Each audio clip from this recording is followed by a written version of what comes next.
for a few people to come on.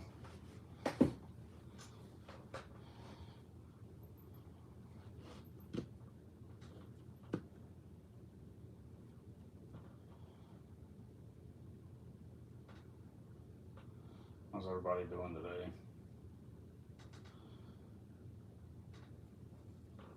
Let's see.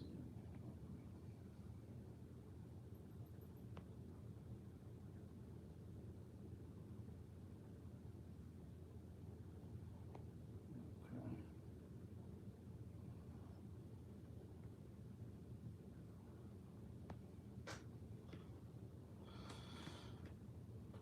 How's it going? Doing good. All right.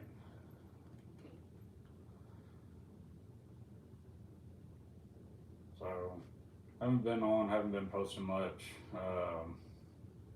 for a little over a week. I've been getting a lot of stuff done, a lot of research that I've got a few papers that have just been sitting that were 95% complete that I really needed to just go back through, touch up, and get posted onto my academia. So I got that done, or for the majority of them. I still have a few left, and they all kind of go over the 7-layer architecture. So kind of what you see behind me. Today, what I'm doing, I'm just gonna kind of read through. It's the Modine cycle. So it's week 5 of the course. I got a few people that are coming into week 5, so I'm about to get that one put up into the course. So what I'm doing is I'm going back through that final week, or the final pass through, before I get it posted up. So I'm just gonna run that one live today on here, so that way y'all can kind of see what the course entails as I just go through and touch it up. There's a few little things in here that I just gotta touch up. So I'd like to do a final pass it before I post everything. I read through it and just fix any wording that I don't like, things like that. So again, this will be week 5 of 6 of the Modine cycle. It's the layer 2 in the 7-layer architecture. So in the course itself, the first week that I have posted is I put the Yahusha Codex Axis to learn the Axis first.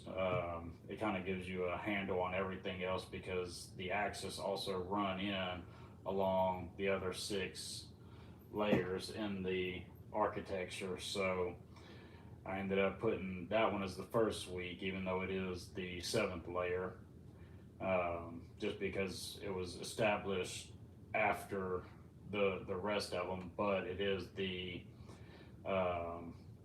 interpretive key. So for the course itself, it actually fits first. So I got a few people on. We'll go ahead and just get started. So week 5 of the Modine cycle covers Sakat and Shimni Atzeret.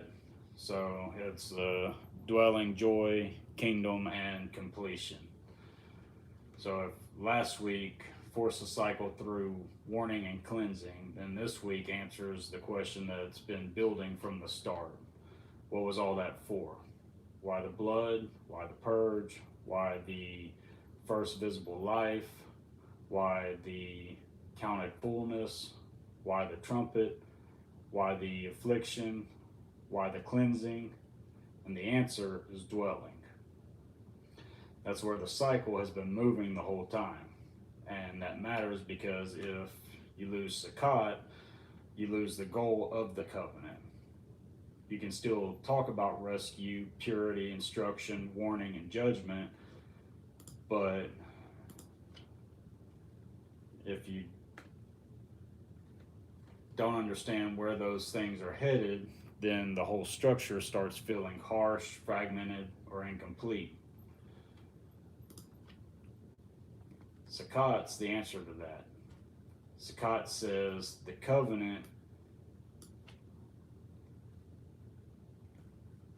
isn't moving toward endless crisis. It's moving toward presence. It's moving toward joy. It's moving toward ingathering. It's moving toward Yahuwah dwelling rightly with his people. That's why this feast isn't just another observance near the end of the year. It's the climax of the annual cycle.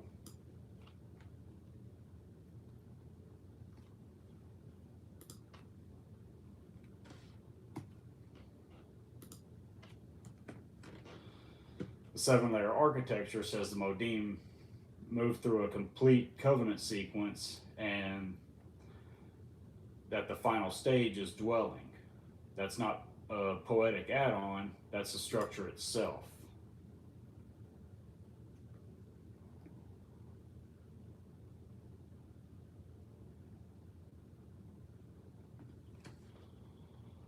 So if week 2 taught the threshold, week 3 taught visible life and covenant formation, and week 4 taught warning and cleansing, then week 5 teaches what happens when all of that has prepared the way for actual dwelling. Now, this is where people often flatten Sukkot into either celebration only or symbolism only. Some reduce it to a harvest party. Some reduce it to boots and memory. Some reduce it to God with us, language without structure. Some reduce it to prophetic speculation. But the feast is stronger than all those by themselves. Sukkot is dwelling after the cycle has done its work. That's the point. People don't start here, they arrive here. That means Sukkot isn't joy in the abstract, it's joy after rescue, joy after purge, joy after life appears, joy after covenant formation, joy after warning, joy after cleansing. That's a very different kind of joy than shallow religion offers. Shallow religion wants joy without process. Sukkot is joy after covenant process.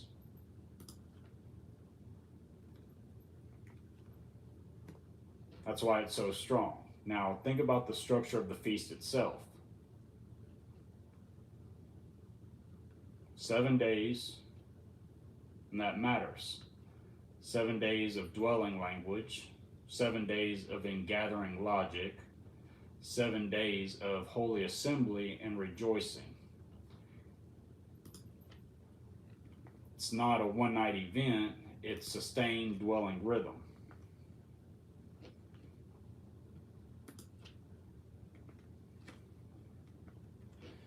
And that's the right climax because the covenant was never headed merely toward a correct people on paper. It was headed toward a rightly ordered people who could dwell with Yahuwah without being destroyed. That's what the whole cycle has been protecting and preparing.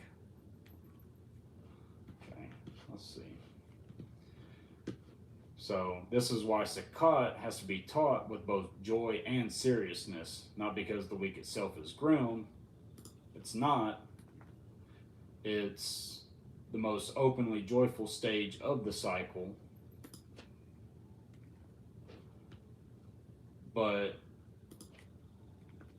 it's serious because the joy means something. It's not random happiness. It's the joy of arrived order. The joy of gathered people, the joy of presence after preparation. That's covenant joy. And that's much deeper than celebration for celebration's sake. Now, there's also a kingdom dimension here that can't be missed.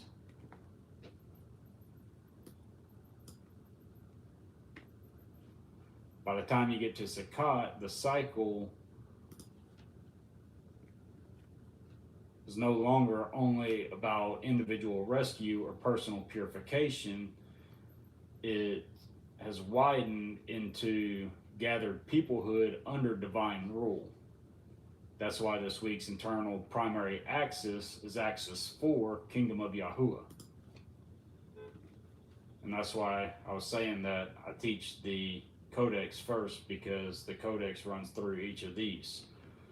So axis 4 in the Yahusha Codex, y'all can go download the paper on Academia. It's axis 4, Kingdom of Yahuwah. Because Sukkot isn't just God near me.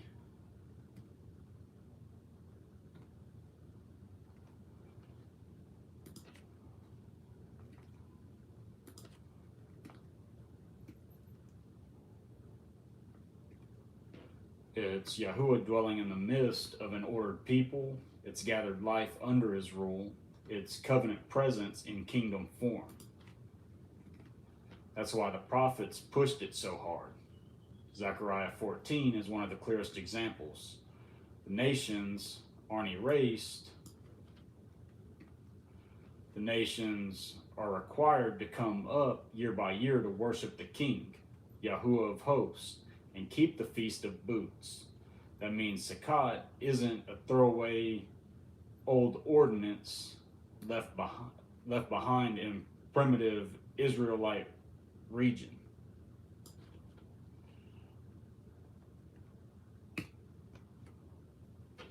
It remains in the prophetic kingdom frame as a feast of required approach, rule, and dwelling.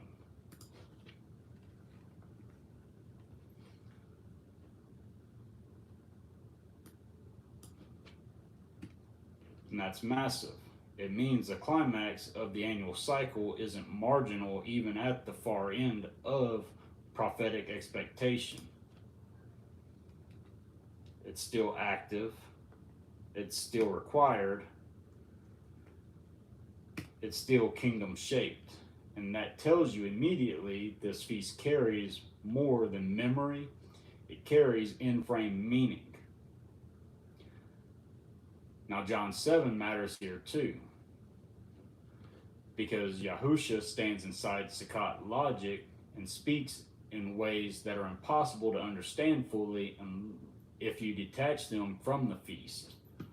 Water imagery, dwelling imagery, temple atmosphere, public declaration, kingdom tension, and the question of who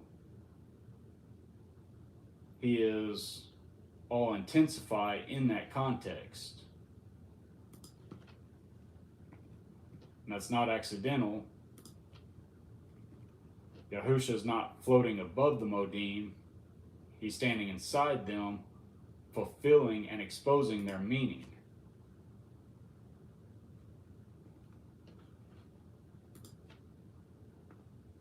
And that's why week 5 has to be read with both gospel and prophetic force.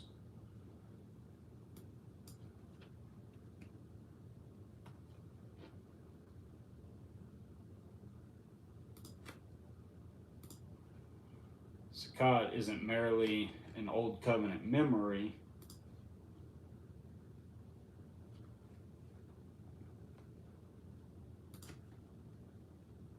It's an active kingdom revelation. Now, this also pushes directly into Revelation 21 and 22, because once a cycle reaches its true end frame, the language becomes unmistakable.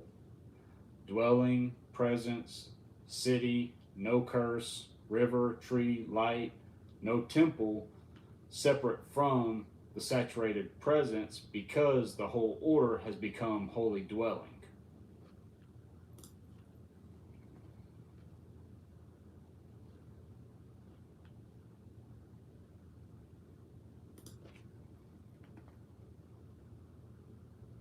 That's why Sukkot can't be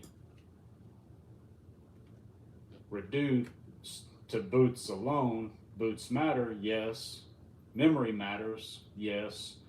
Wilderness memory matters, yes. But the architecture is bigger than that. Sukkot's the feast where the whole covenant begins opening into the end that Scripture has been moving towards since Eden, restored dwelling. This is where layer 2, Modim cycle, and layer 4, the Eden story arc,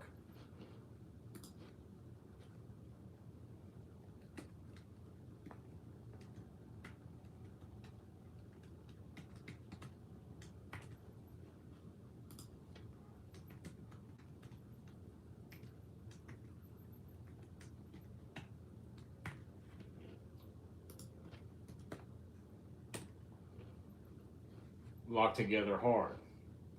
The Modim layer says dwelling is the final stage of the cycle.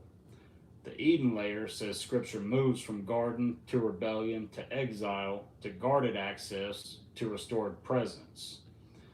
Those aren't separate truths, they meet here.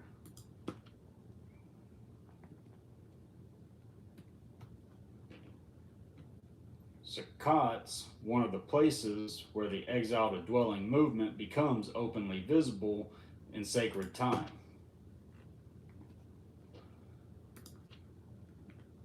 And that's why it's such a powerful feast. Now, there's another thing here that people miss. Sukkot isn't just dwelling after cleansing, it's also in gathering.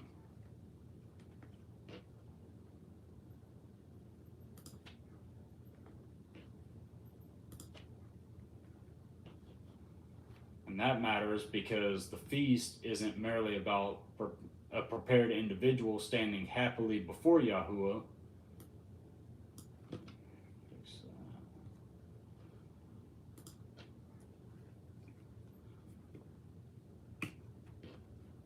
It's about gathered people, harvest gathered in, people brought together, dwelling and ingathering belong together. That's why joy isn't optional here.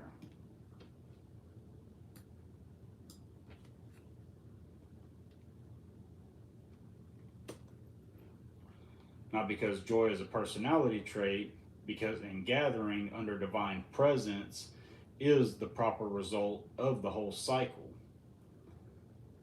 Now think about how this changes the whole reading of Scripture. If the cycle ended at atonement, then the covenant would feel like permanent seriousness with no arrival. Necessary seriousness, yes, but still incomplete. Sukkot prevents that. It says cleansing has a goal, warning has a goal, formation has a goal, the whole cycle has a goal. Yahuwah isn't just building a people who survive judgment, he's building a people fit for dwelling.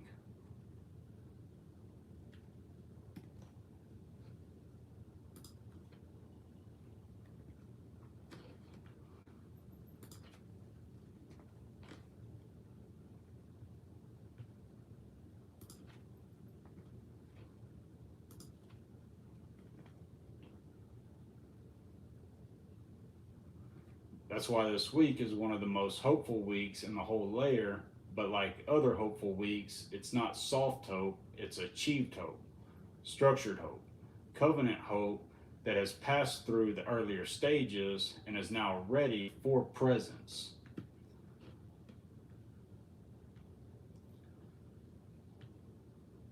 Now, that also helps explain why this feast is full of joy, but not lightness, because real joy is heavier than shallow happiness. Real joy comes after truth, after warning, after cleansing, after being brought through what was necessary. That's why Sukkot is one of the strongest correctives to both legalism and fake grace. Legalism struggles with Sukkot because it often gets trapped in process and forgets the goal is dwelling in joy.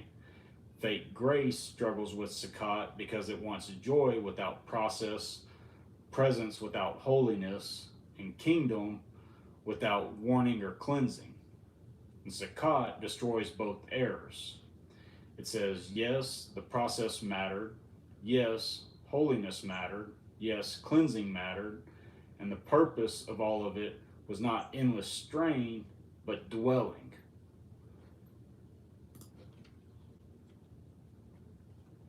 That's the power of the feast. Now let's talk about Shemini Atzeret. This matters because if Sukkot is the 7-day climax of dwelling, then Shemini Atzeret isn't just one more day after the feast in a throwaway sense.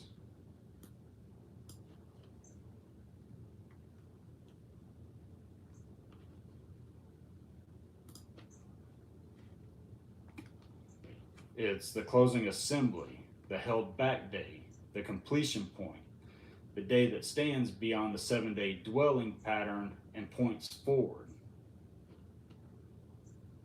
Let me go see. So are y'all following with me? See a lot of people coming in and popping out, but that's fine. I see a few of y'all that are staying strong. And the ones that have been here from the beginning, are y'all still following along? Because, hey, Stephanie, how are you? So,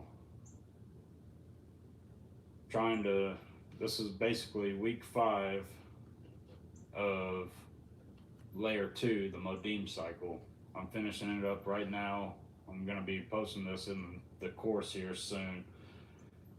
I'm doing good. I appreciate you asking. So, let me just check over here. All right. And again, if you are interested in the course, you can go to school.com/undeniable truths or to undeniabletruths.com and click on the link at the top. So, but again, it'll take a little while once you get started before you get to this point. So the first thing that you're going to go through is the Yahusha Codex axis. So you have 12 axis, and then what I call tier 4 basically teaches how all the axis work together, and then you'll go through the temple pattern. You'll learn about sacred space and how that works, and then from there you move to the Modim cycle. So again, kind of like how I was reading through here earlier,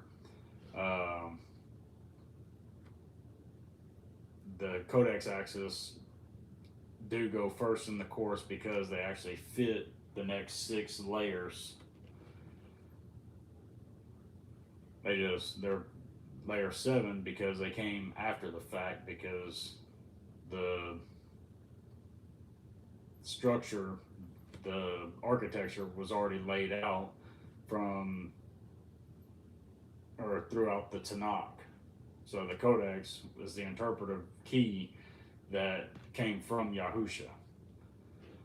So that's why it's last, but it's used first in the course to reinterpret the other 6 layers to help it make sense. Okay. So right now I'm just going through and fixing just little small things that I see in here, and as I'm reading through it, I'm kind of reading through and making the changes as I read through it, and then I'm going back and editing what I want or how I want it to read through here, because it's just the final pass as I go through it.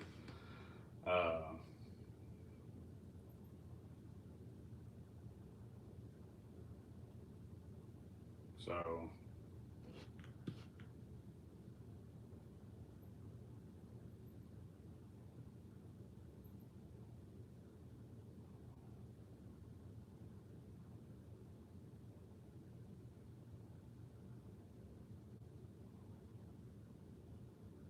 what do you mean, Carla?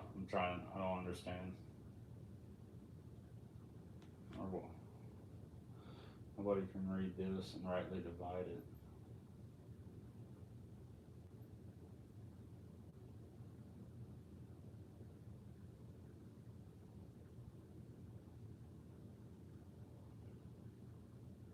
It clearly says this in Revelation.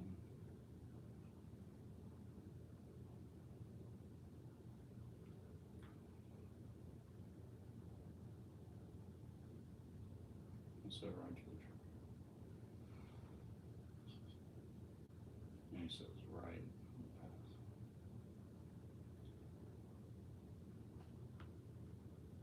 Well, I'm trying to. What's your point? Like, I don't understand what you're trying to. Like, what you're trying to say. Sorry.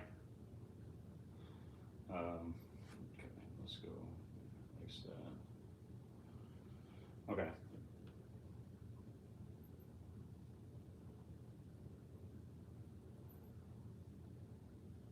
All right. Let's continue. So that's why this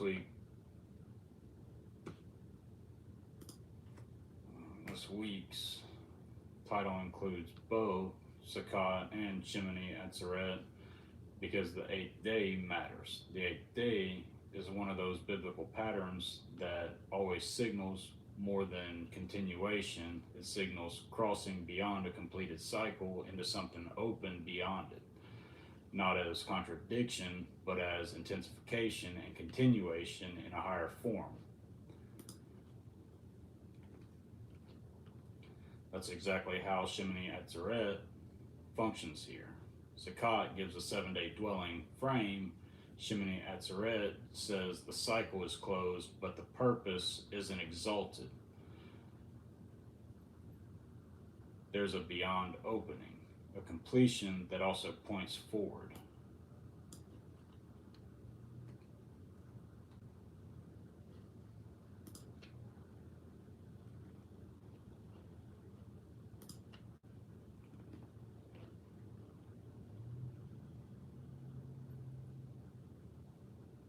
That's why this feast pairing is so strong. Sukkot is the joy of dwelling. Shemini Atzeret is the held assembly that marks the completion and forward opening beyond the 7.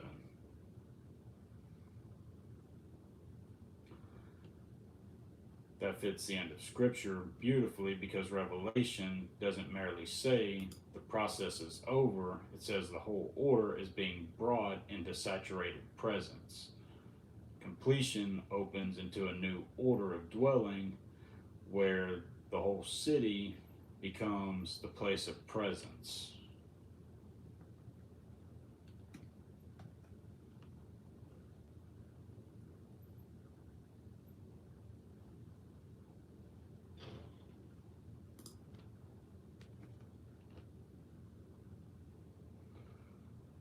That's Shemini logic in the larger biblical frame.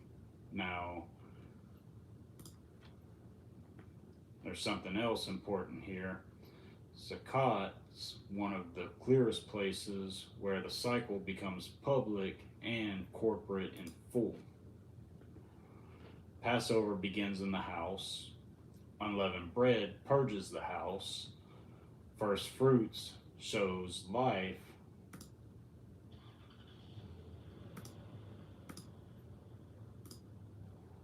Shabbat forms the people.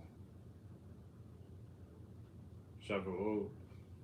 I know I always say Shabbat, but I don't care. Trumpets warn the people. Atonement cleanses the people and the sanctuary. But Sukkot is where the gathered people rejoice in the presence of Yahuwah as a people. That's different. This is one reason the kingdom axis belongs here. Again, back to the Codex axis. The feast is no longer just teaching spiritual stages in the abstract, it's displaying ordered public peoplehood under divine presence.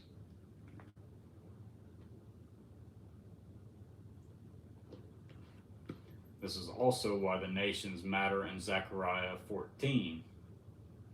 Sukkot isn't merely private devotional fulfillment, it's kingdom wide covenant order under Yahuwah's reign. That's much bigger than emotional religion.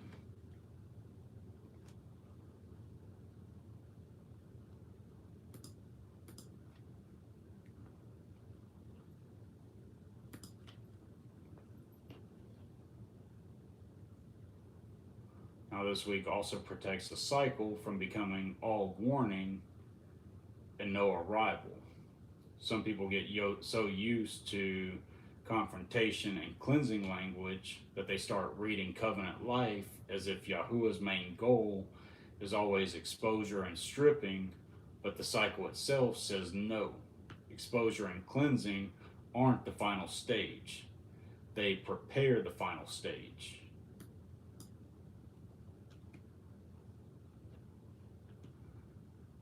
Dwelling is the final stage.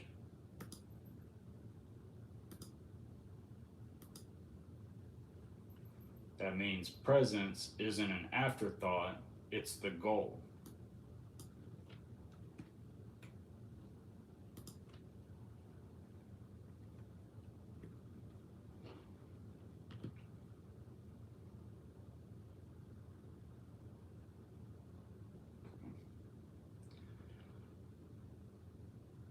And when scripture says Yahuwah will dwell with his people,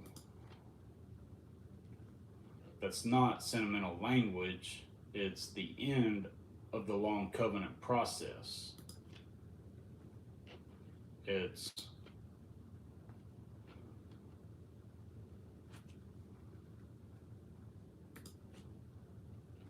what Eden pointed to and what exile interrupted and what all the other layers have been moving to restore.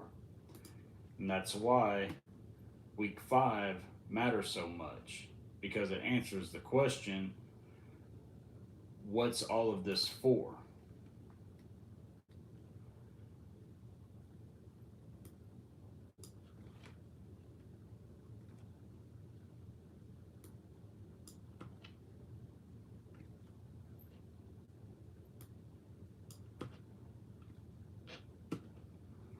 The answer isn't so people can become technically correct. The answer isn't so people can live in endless warning mode. The answer isn't so people can boast in cleansing. The answer is so Yahuwah can dwell rightly with the people brought into order.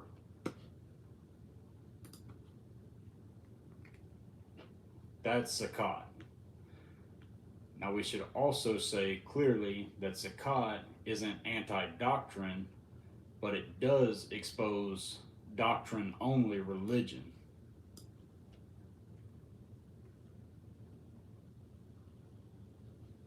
Because doctrine by itself isn't the end of the cycle, presence is.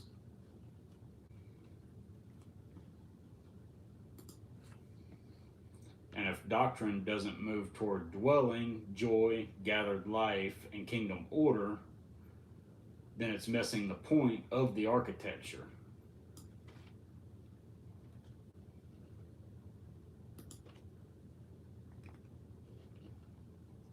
This is why week 5 should feel like relief, but not relief from truth, relief through fulfilled truth. Joy after the cycle has done its work. Now let's put Sukkot and Shemini Atzeret into one clear line. Sukkot says the goal of the covenant is dwelling, joy, and gathering in life under Yahuwah's presence.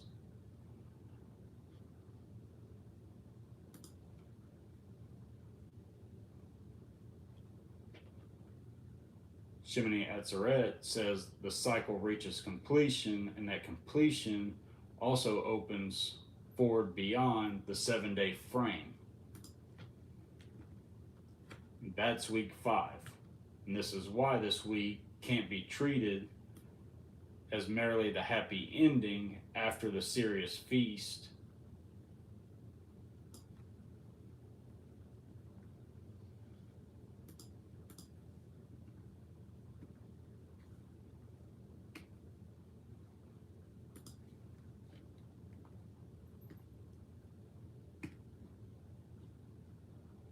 it's much stronger than that. It's a theological climax of the annual cycle. It tells you what all the earlier stages were for. Now, there's one more important thing here. Sukkot isn't joy without memory.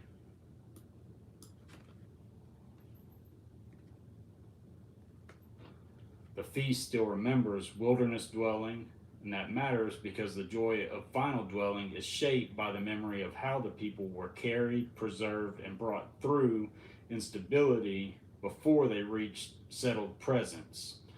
So the feast holds both memory of fragility and joy of gathered presence.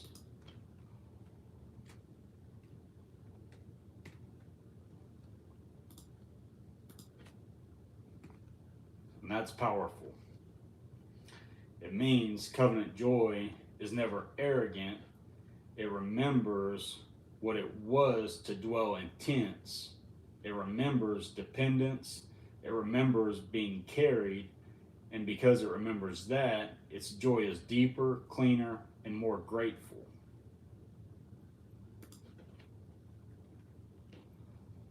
That's one more reason this feast is so strong. Now let's bring all this down into one clear sequence again. Passover, rescued by blood.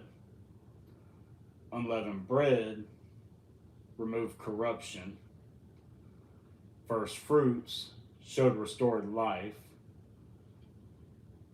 Shavuot, Shabbat, however you want to say it, formed that life into covenant maturity. Trumpets sounded the warning. Atonement cleansed the breach. And Sukkot brings the people into dwelling joy. Shemini Atzeret closes the cycle and opens beyond it. And that's the annual Modim structure. And if that structure is seen, then the cycle no longer feels like disconnected feast days. It feels like one covenant movement from rescue to dwelling. And that's exactly what this layer is supposed to restore. So the thing I want fixed in your mind after this week is simple.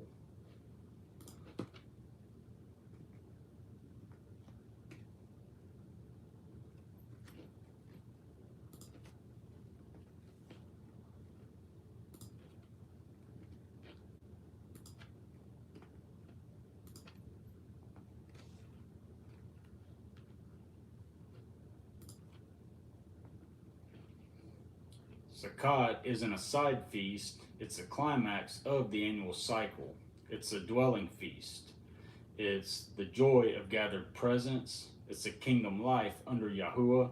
And Shemini Atzeret marks a closing completion that points beyond the 7-day frame. That's week 5.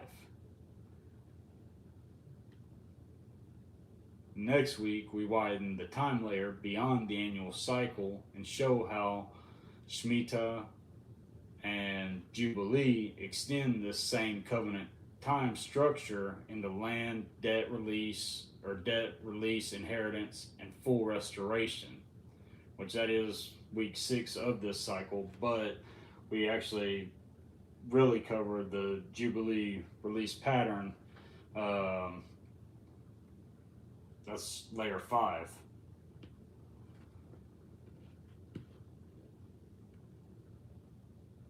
We can dig deeper, but this kind of introduces that.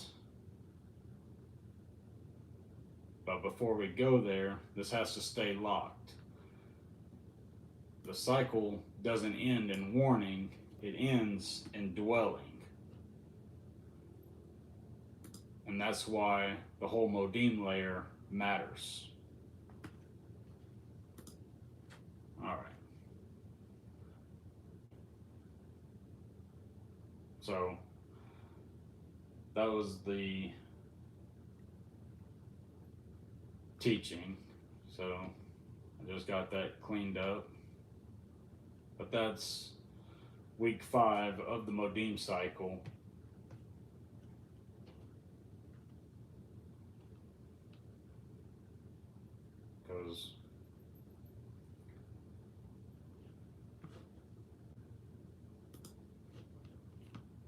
week 1 just covers the covenant calendar. So you have the structure of the covenant calendar, how that actually works. The 364-day covenant calendar, how it functions, which is also what I have the book on, which I am going to be updating the book. I wouldn't order it right now, to be honest, because it does need to be updated. I've learned a lot since I wrote it. Not that it's bad, it's still 95% correct, but the additional 5% that need to be changed or that I need to update, it still needs to be updated. I like having everything correct, but it covers the covenant calendar, week 1. Passover and unleavened bread is week 2. First fruits and Shavuot, Shabbat, is week 3. Trumpets and atonement is week 4. Sukkot and Shemini Atzeret is week 5. And then week 6 of the Modim cycle is the Shemitah, Jubilee, and the full covenant time system, which introduces you into layer 5 of the cycle, or of the architecture, excuse me.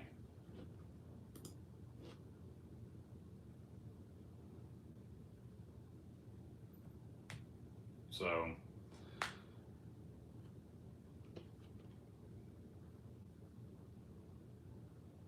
then, now that I have that done, the next part,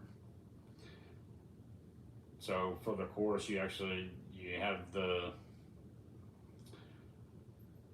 teaching, which is what I just went through on here. So you have the teaching, and then the next part you have a worksheet to go through. So the worksheet breaks down pretty much the entire teaching. So the core claim is Sukkot is the dwelling feast of restored presence, joy, and ingathering, and Shemini Atzeret is the closing assembly that marks completion and opens beyond the 7-day cycle. Then it lists the key text.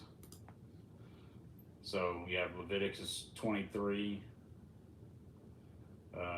verses 33 to 43, Zechariah 14, John 7, Isaiah 66, Revelation 21 to 22.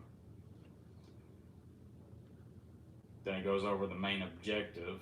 So by the end of this worksheet, students should be able to explain why Sukkot is the climax of the annual Modim cycle, why dwelling is the goal of the covenant process, why joy and ingathering belong together, and why Shemini Atzeret matters as the closing and forward opening day.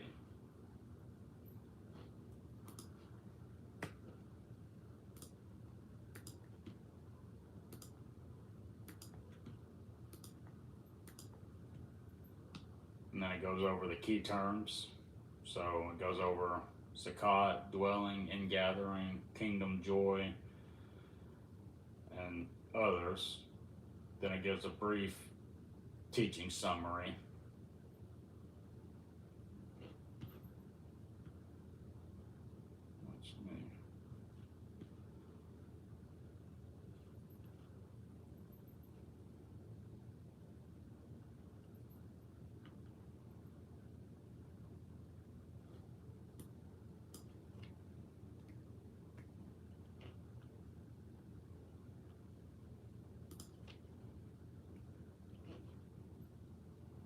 So again, just the brief teaching summary. Sukkot isn't a side feast near the end of the year. It's a climax of the annual cycle.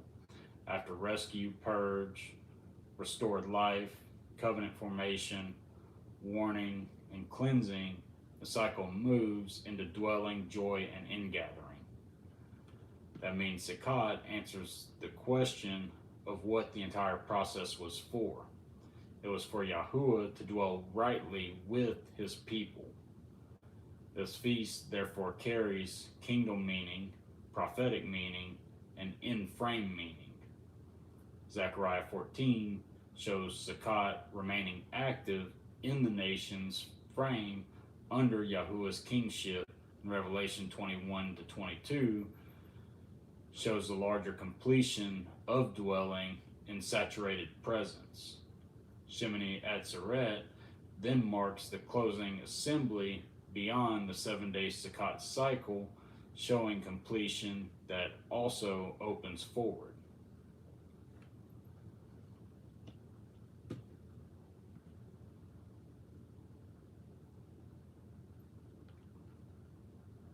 And then you have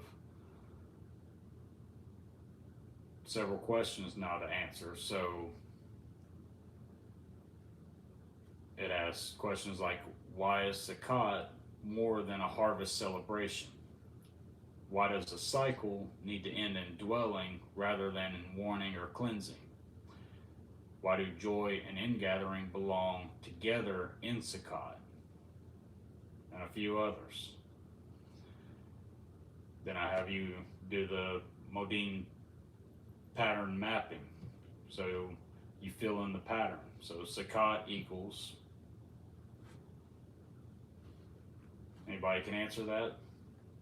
Or what does Sukkot equal? If y'all were listening.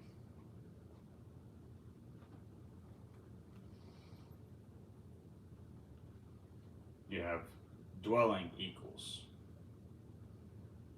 Hey Lee, I just saw you pop on. So I'm getting the next teaching fixed up right here, so that way it'll be ready for you tomorrow. I know you're one of the first people, I think the first person in the course, so you get every teaching the second that it opens. And then in gathering equals, joy equals, Shemini Atzeret equals, completion equals. So you want to go through, you can go through each of these and actually answer the question based on the teaching and what you just learned to kind of reinforce it. Then it goes over the core structure. So Sukkot matters because, ingathering matters because, and so on. And then section 4 covers covenant logic. So I have you write what each movement means.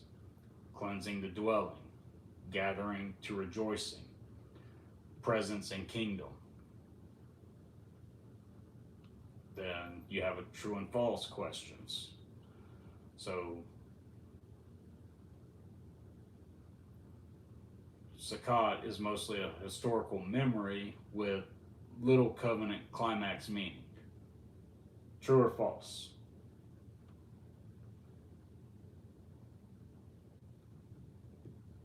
Anybody? I'll ask that one again. So this is the true false questions on here.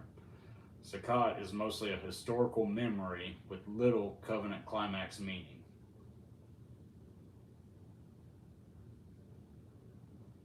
Anybody know?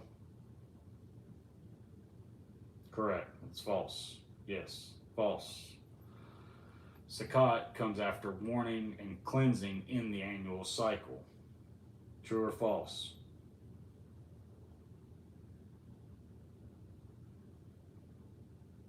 Anybody?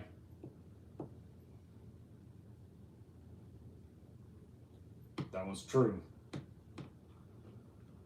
And then we have 10 true false questions. Yep. Then from there, I ask, why is Sukkot the proper climax of the annual Modim cycle?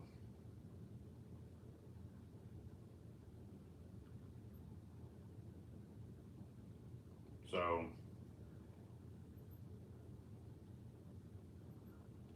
I'm not going to give you all the answers because this is for y'all to actually take and answer yourselves. But if you listen to the teaching, the answer was in there. Then we do a structural comparison exercise.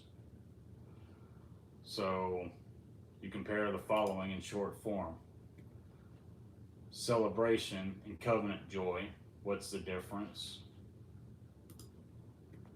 Dwelling and survival, what's the difference? And Sukkot and Shemini Atzeret, how do they relate without being identical? So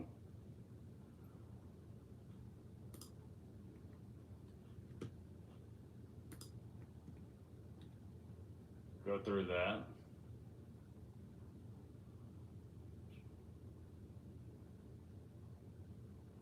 So let me go back through.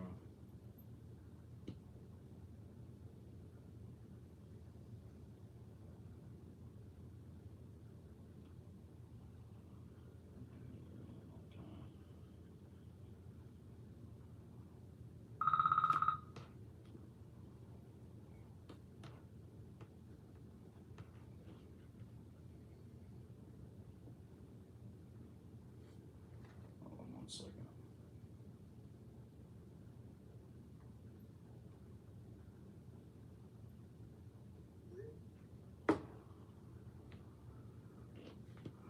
Okay.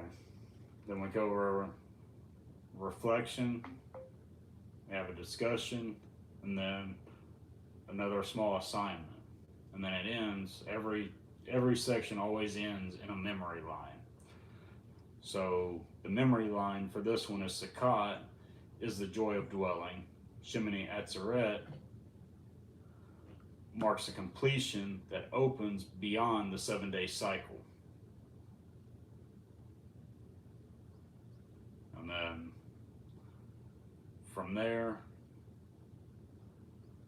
you have a reflection and discussion that gets posted in the group, that gets attached to the week, the discussion itself. This one's more of a open discussion for everyone in the group after you go through the actual teaching.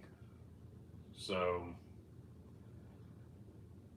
and again, that just has more questions on there to help, again, just continue to reinforce what you just learned for this week, because it's extremely important that's why each week you have a new lesson. It doesn't just automatically you have all 6 weeks for the lesson opened up all at once, because I have it structured to where you have to actually go through, and if you do the work, then you learn each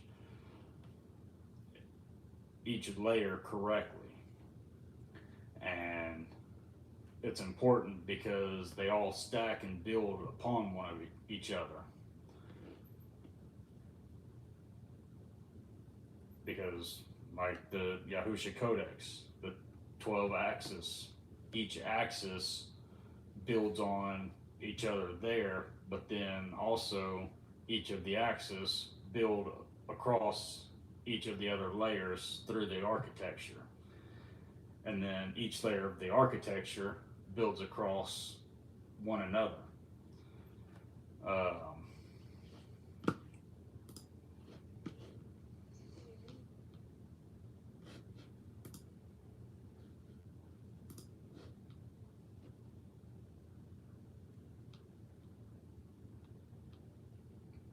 show you an example of what I mean. So let me pull something up with how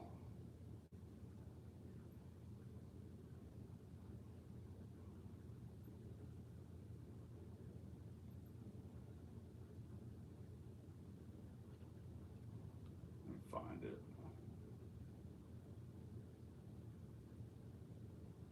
So this will actually blow y'all's mind.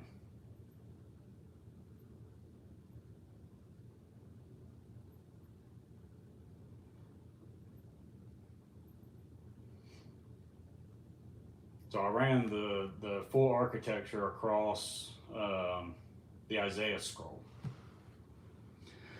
So to kind of give you an idea, now this is a lot more complex, and it takes nobody in the course is at this level yet, but I have to be there to be able to and continue to learn this to be able to just build it out so that way I don't miss anything. But so like layer one, the temple pattern right here. So Isaiah, it has a precise temple structure that runs across all 66 chapters. So chapters 1 to 6 are the outer court, okay? The people are present in the outer court, but their worship is rejected. So the sacrifices, the incense, the assemblies, Yahuwah says he hates them because the inner condition is absent. So the outer court is occupied without the inner court reality. In chapter 6 is a critical hinge. So Isaiah, he enters the throne room, the most holy place, and he encounters the presence directly. So he's undone. His lips are cleansed with a coal. He's commissioned. So that's the inner court to most holy movement happening to the prophet specifically, so he can carry the message to that the community can't receive. Chapters 7 to 39 are the outer court under siege. So the temple is present, but presence has withdrawn. Kings refuse trust.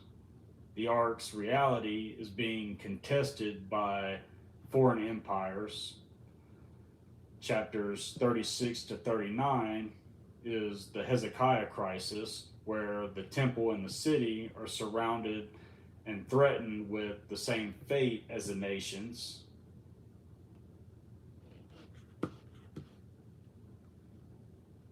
Ariella, you know that I'm actually live on Facebook and gotta drag this over.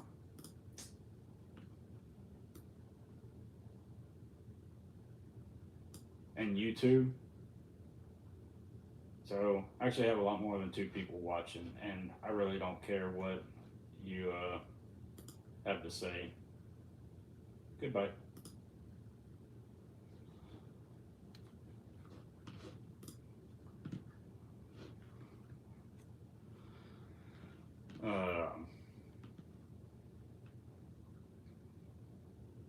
And this is where the temple and the city are surrounded and threatened with the same fate as the nations. So chapters 40 to 55 are the inner court being reopened. That's comfort for my people, the herald on the mountain, the servant who opens blind eyes, the way being prepared in the wilderness. This is all movement back toward presence after the exile period. Chapters 56 to 66 are the restoration of full temple access, specifically to those who were previously excluded: foreigners, eunuchs, the outcast. Chapters 56 verse 7 is the most explicit temple declaration. My house shall be called a house of prayer for all nations. Chapter 66 is the final state: new heavens and new earth with Yahuwah's presence as the permanent reality.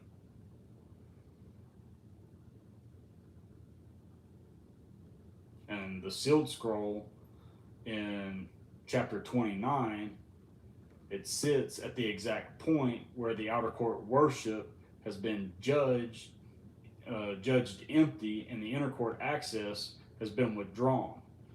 So the scroll's sealed because the people are in the outer court without the inner court condition that would allow them to receive what it contains. So layer 2, the Modim cycle. So Isaiah's Modim structure, it runs through the full appointed time cycle across all 66 chapters. Chapters 1 to 5 expose the violation of the appointed times. Chapter 1, verses 13 to 14 is explicit. Yahuwah says he can't endure their assemblies, new moons, Sabbaths, appointed feasts. All have become a burden to him because the community is keeping the form without the covenant reality. So the Modim are present but dead. And the sealed scroll in chapter 29 sits in the period of violated appointments. So the scroll can't be read because the appointed time for its reading hasn't arrived. Verse 18 gives the timing. In that day, the deaf shall hear the words of the scroll. The day itself is a Modim event. So you have a specific appointed time when the covenant conditions are restored and the scroll becomes readable. Chapter 61 is the Jubilee Proclamation. It's the most concentrated Modim event in the entire scroll. So the year of Yahuwah's favor declared by the Anointed One, this is the appointed time the sealed scroll in chapter 29 was actually waiting for. So chapter 29 describes the sealing, chapter 61 describes the opening. They're the same event from opposite sides. So 29 is a view from the sealed condition, 61 is a view from the open condition. Layer 3, the Sinai Covenant lawsuit. So this is where Isaiah's architecture really becomes legible. So again, the entire 66 chapter scroll is a Sinai lawsuit document running through all 6 phases. So phase 1, the covenant terms are established. Isaiah 2, the Torah goes forth from Zion. Nations stream to the mountain of Yahuwah, and the standards set. Phase 2, you have the accusation is filed. Isaiah 1 opens the prosecution formally. Heaven and earth are called as a witness, or as witnesses, which is the Deuteronomy 32 lawsuit form. It's the same one that Moses used. So the charge is covenant violation. The ox knows its owner, but Israel doesn't know Yahuwah. Phase 3 is escalating warning. So chapters 5 to 35, the woes multiply. The indictments against the nations in chapters 13 to 23 are the covenant lawsuit expanding to include all empires that have abused covenant people. Phase 4 is where the verdict's pronounced. So chapter 24, the earth is emptied and laid waste, the global judgment. In chapter 34, Edom judged. Phase 5, you have exile is executed. So this is where chapters 36 to 39 are the hinge where Babylon is announced as the coming exile. So now the warning has now become the sentence being pronounced on Hezekiah's house. Phase 6 is where restoration is offered. So chapters 40 to 66, comfort my people, the servant who bears the iniquity, the Jubilee release, the new creation. So again, the sealed scroll in chapter 29, it sits inside phase 3, the escalating warning.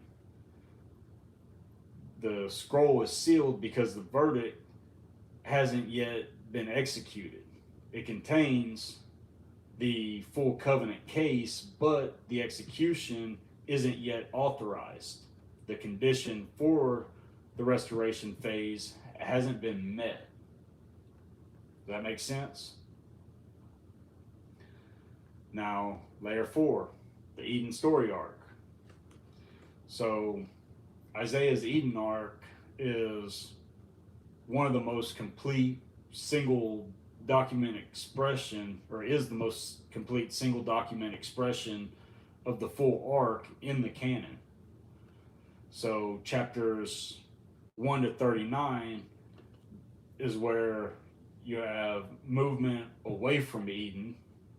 It's failed sonship, violated land, corrupt leadership, destroyed cities.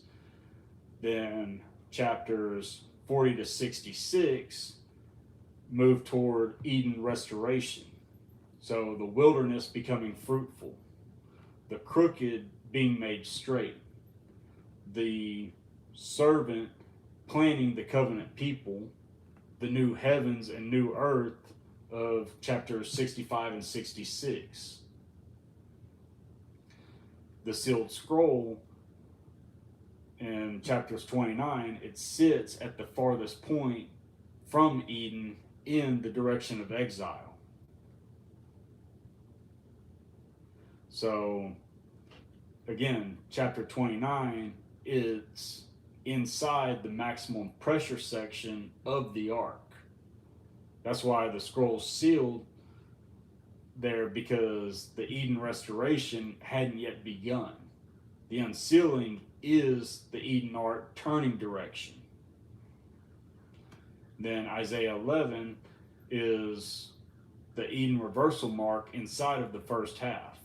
That's where you have the wolf and lamb, child over the serpent's hole, the reversal of Genesis 3 specifically.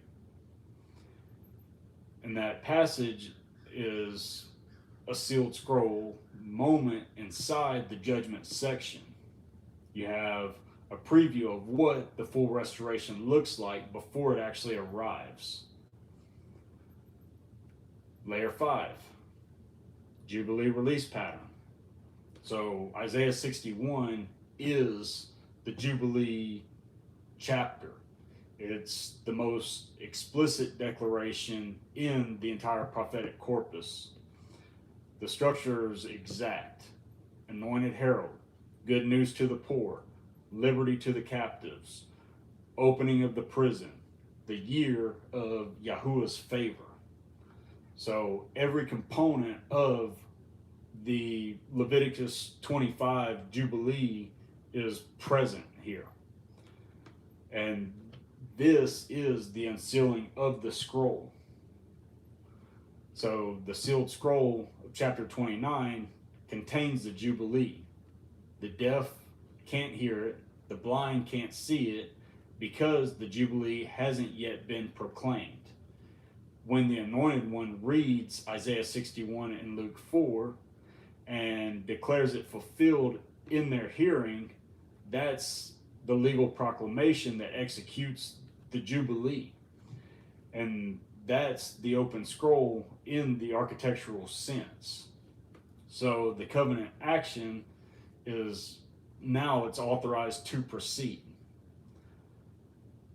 And then the 45-day refinement corridor from Daniel, it connects here as well. So between the 1290 and the 1335, 1290 days and 1335 days, it positions those positions is the corridor leading to its month 3, day 1, the Shavuot, the threshold, which y'all would have to go read my paper that I have written on the Daniel's dual time paper that I have published on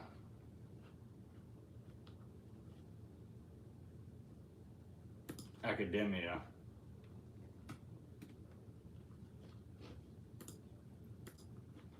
I'll tell you what it's called, the actual title of it It's Daniel's dual time framework. I knew it was something similar to that. And then this is where I break down the 1260, 1290, and 1335 days, because if you run the covenant calendar and you start with the trumpets, month 7, and then you count the days out, you have 2 different time frames that are running during that time. And once you can identify the 2 frames, you see how you have one catching up to another, and it resolves itself clean month 3, day 1. So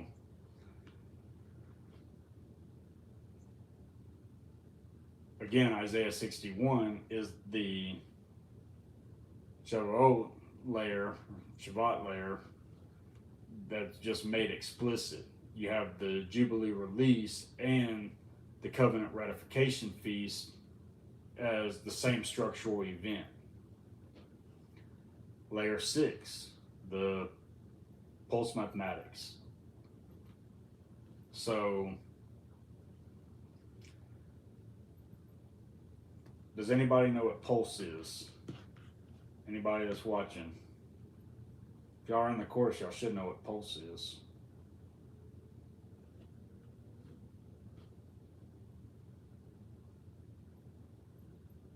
Anybody? Waiting to see somebody that's watching can answer that.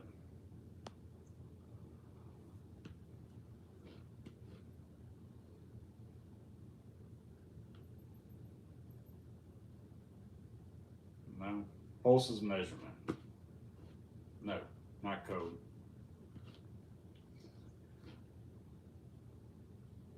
So it's a measurement, it's a time measurement is the easiest way to explain it for those that aren't in the course. So the Isaiah, or not time measurement, that's actually a bad explanation. I shouldn't have said that, because yes, it is, but for those, if y'all don't understand it,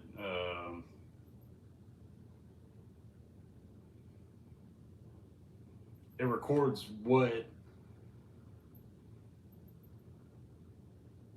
tells you what the covenant records over time. That's the best way to explain it.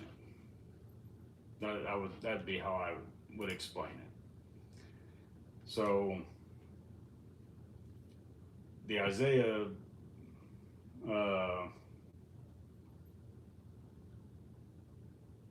scroll, it documents the pulse structure across, again, all 66 chapters. And the key pulses are pulse 7. So this governs the covenant standard sections. So the same function it carries in the Sermon on the Mount, which I should have, I can go over that here in a minute.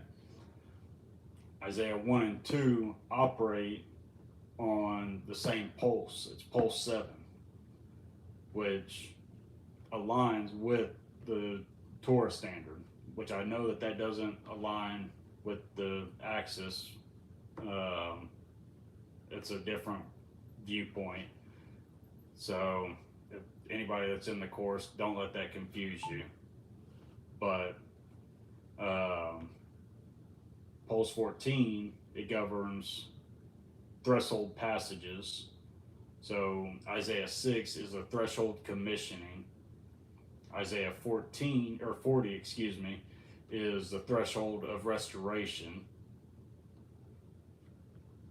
Isaiah 61 is the threshold of Jubilee release. So again, 14 is a threshold governance. Pulse 49 governs the audit section. So the woe oracles, the nation burdens, the full accounting of covenant violation across chapters 13 to 34. Pulse 70 governs the nation layers. So 70 is equal to nations. So just a quick explanation. A lot of times whenever you see these numbers throughout scripture, they govern the same areas, if that makes sense. So like again, 7 is covenant standards, 14 or 12 is governance. So anytime you see 12, you can tie that to governance. 14 is threshold, just like Passover is on the 14th day. That's a threshold. 49 is audit. It's audit right before release. 50 is release. That's your Jubilee. So 49 is the audit, 50 is release. 70 is attributed to nations. So again, Pulse 70, it governs the nations layer, which is chapters 40 to 48, specifically address Cyrus and the nations. And Pulse 70 concentrates in the section where Yahuwah addresses all the nations simultaneously. Then layer 7, the axis. So chapters 1 to 6 fall under axis 2, Torah as a standard. Chapters 7 to 35 fall under axis 7, corrupt shepherds. So let me rewind that so I can kind of explain. So 1 to 6, axis 2, Torah as a standard, and actually axis 1, Akkad. So the covenant standard is established and Yahuwah's singular authority is declared, if that makes sense. So that's where you have axis 2, Torah as a standard, and then Akkad, that's Yahuwah's singular authority. So that's in chapters 1 to 6. Chapters 7 to 35 is corrupt shepherds. That's what dominates these chapters.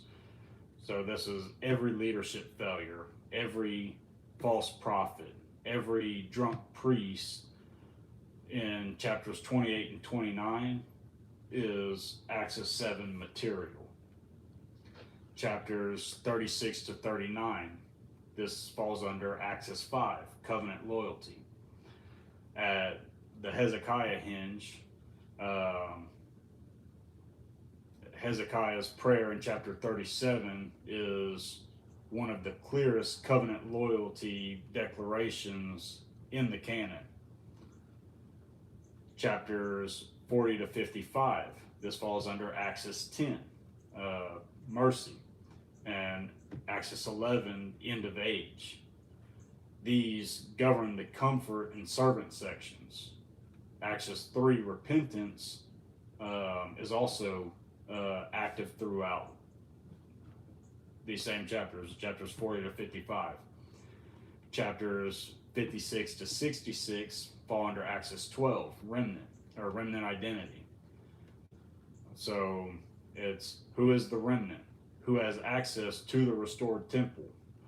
The foreigners and eunuchs of chapter 56, the mourners in Zion of chapter 61, and the new creation community of chapters 65 and 66.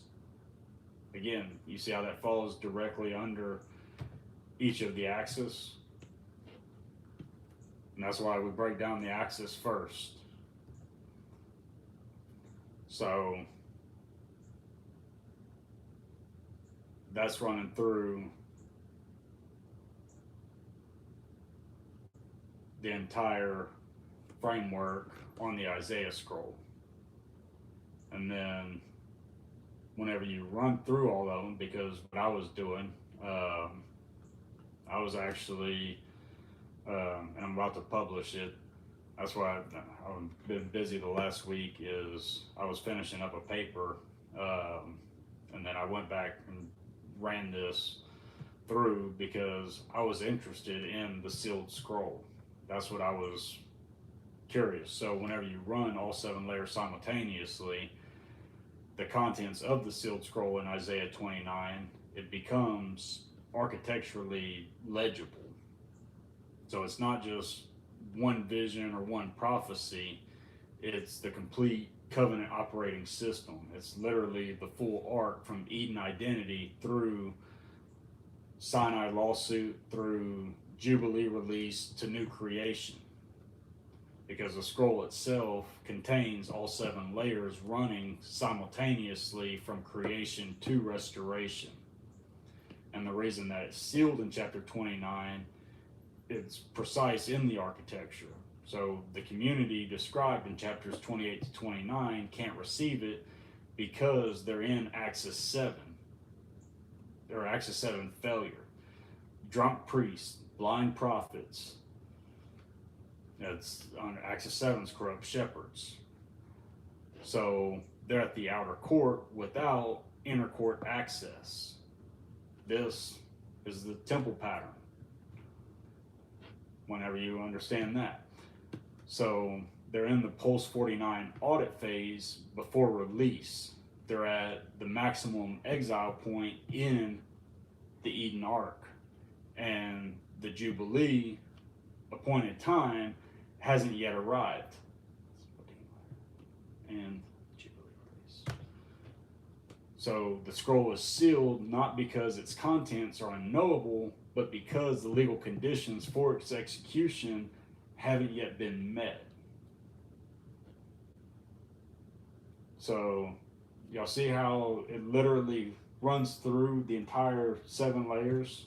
Like, that's what the architecture, whenever you understand it at a deeper level, that's what it opens up.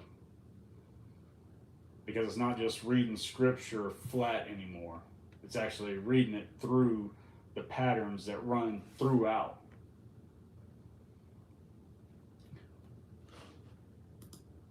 And this isn't just something that's made up.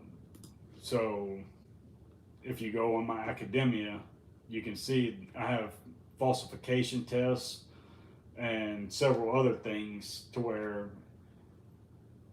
you can check it. You can check certain books. So you can check apocryphal books to see if they actually align or fail. I did it with the Book of Enoch, the Book of Jubilees, and several other apocryphal books. And there's 12 of them that pass, while some of them hold some layers stronger than others, and that's how you can actually measure the difference. And that's where I posted the lexical methodology. That paper goes with the 7-layer architecture, so you can view that on my academia. You can download it now. I published it not that long ago, but that gives you an actual falsification test for this, which most systems like this wouldn't dare do that, because it can disprove it like that, just at the snap of a finger. However, this is built to withstand scrutiny. And the thing about it is that I've tried to break this. I've tried to find somewhere in the text that doesn't align, and there's nowhere where this doesn't work. Now, there's not always all 7 layers throughout every chapter of every book, but not every chapter or every book requires all 7 layers. That's the thing about it.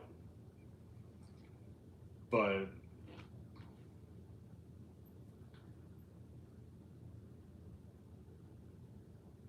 each one has exactly what it needs.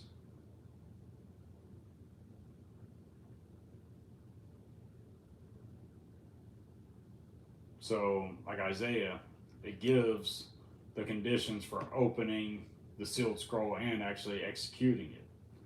So, and they map to the architecture precisely. So you have the deaf hear the words of the scroll. Okay, so that falls under Axis 10, mercy, and Axis 12, remnant identity. So the community recovers the capacity to receive covenant instruction. That's the codex axis. The blind see out of obscurity. That's the temple layer. So you have inner court access is restored. The humble increase their joy. That's the Jubilee layer. The Jubilee reversal is active. The dispossessed are receiving inheritance. The ruthless vanish. This is the Sinai lawsuit layer. The accusers are removed. The verdict against the corrupt leadership is executed. Those who erred in spirit come to understanding. That's the Eden Ark. The movement turns from exile toward restoration. So every one of those conditions is a covenant state condition, not a decipherment condition. The scroll opens when the covenant community is in the state that can receive what it contains. So Isaiah 61 is the execution document. And that's where all 5 conditions are simultaneously active. You have anointed herald declared, the poor receiving good news, captives going free, blind seeing, the year of Yahuwah's favor proclaimed. So chapter 61 is the scroll open. You see? So it was sealed, but it's open in chapter 61. That's why it's no mystery. But it takes understanding the architecture to be able to see it open right there in chapter 61. So again, 29 is a sealed scroll, and the entire 66 chapter Isaiah scroll is a document that contains both the sealing and the unsealing within itself.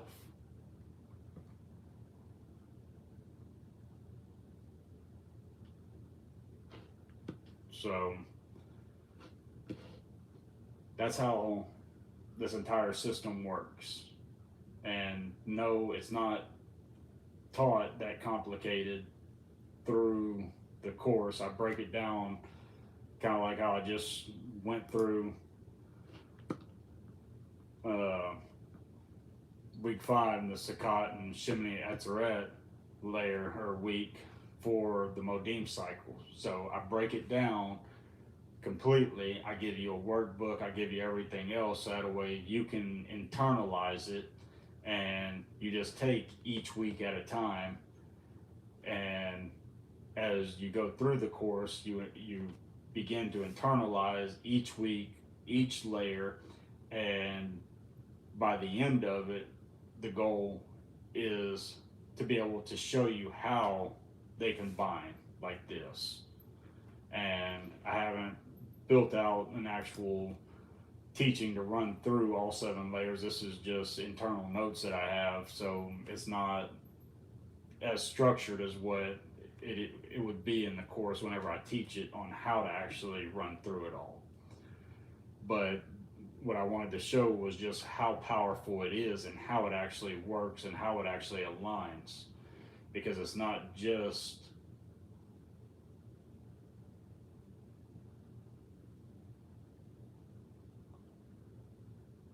trying to read. So soul satisfaction. So I see, well, would this explain my dream of someone saying 7, 14, 21, 28? So those are all multiples of 7.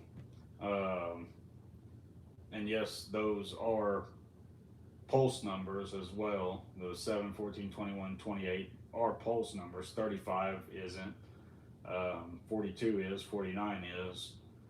But you also have 12 is a pulse number. 50, the Jubilee, isn't a pulse. It's a, I guess it's a secondary. It's not one of the 12 governing pulses. So, but I wouldn't know how to explain a dream from that. But I do have a lot of stuff published on my academia that kind of explains it. So I did actually publish a paper the other day on pulse mathematics. So it kind of explains um, how they all function.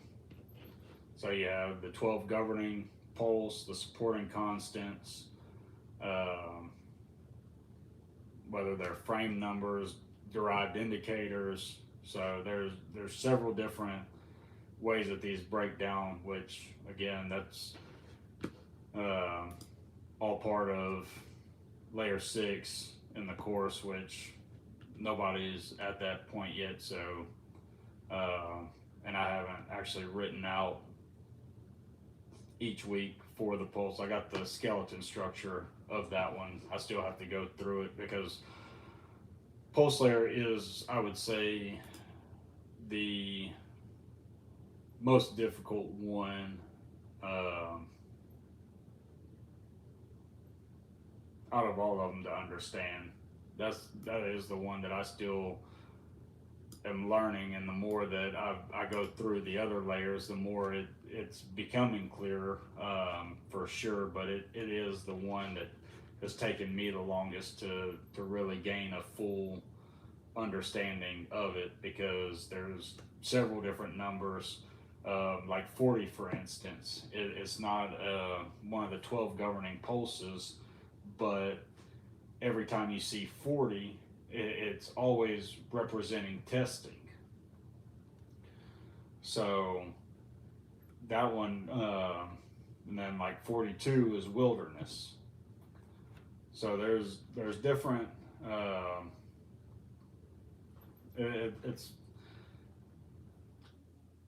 It's complicated. I'll just leave it at that.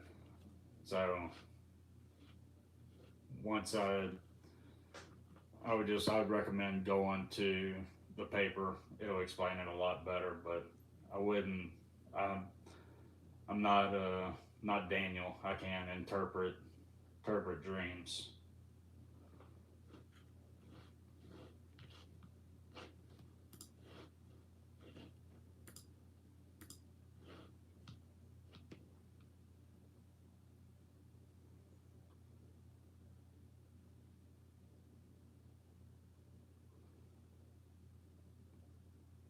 So pulse, it's a covenant measurement system. That's what it is. It records how alignment, obedience, pressure, and resolution operate across narrative, law, judgment, restoration, and prophetic sequence. That's that's the best way that I can explain it.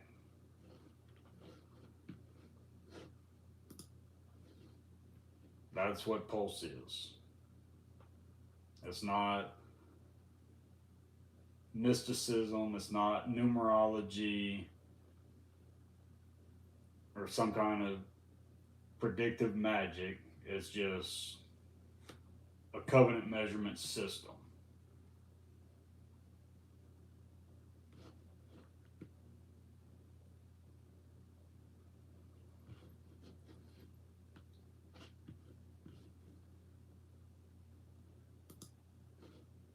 So I did.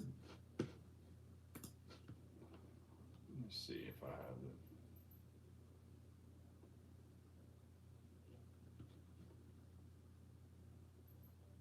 So actually, I published quite a few things. So I did publish that too. So I ran the Sermon on the Mount through the entire 7-layer architecture. That's amazing how it's set up. To me, there's the only way that it could have ever been done the way that it was, and the way that it hits all 7 layers. It to me, it reinforces what I've already known, that Yahusha is and the Messiah. And then if you go on my academia, you can read where I wrote the paper on the healing ministry. Every healing also, it runs through the same sense. So like whenever he heals leprosy, what he does is he sends them to the priest to be clean because now they have access to the temple again. It's a temple pattern. So there's lot there you can read. Baptisms. So I broke down all the explanations through baptism. That especially I went through Acts pretty extreme to get this one done, um, and all the accounts that they have and why they vary and what the variation reveals. I have that published, and I have several others that basically I've had just sitting in notes that I've worked on here and there for quite a while, and I finally got several of them done. I have a few more. Let me see, that I haven't yet published yet that are pretty close to being done, but everything that I have published, it all aligns back to the architecture. It can stand on its own, but it will not disagree with the architecture itself. That's why I mean, in my personal opinion, this is the underlying architecture of the covenant. It's these 7 layers because they don't contradict, they stack, they can hold independent, and they run through every book and several apocryphal books. I'm going to be doing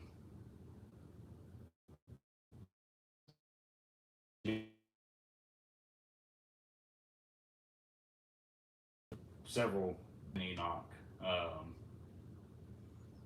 You can see how each book itself stands on its own and how they all connect. Because Enoch isn't just one book. I'm not sure, most people don't know that, but it's several books in one. It's 5 books. So, but it breaks that down. It makes sense of what most people just think it doesn't make sense. Like the Watchers, it brings that into a complete viewpoint to where it's, I'm not gonna go over it right now, but it's pretty incredible, and that's why, I mean, it takes time to run through everything, but once you begin to see the architecture and how it works, so like, I mean, and again, there's several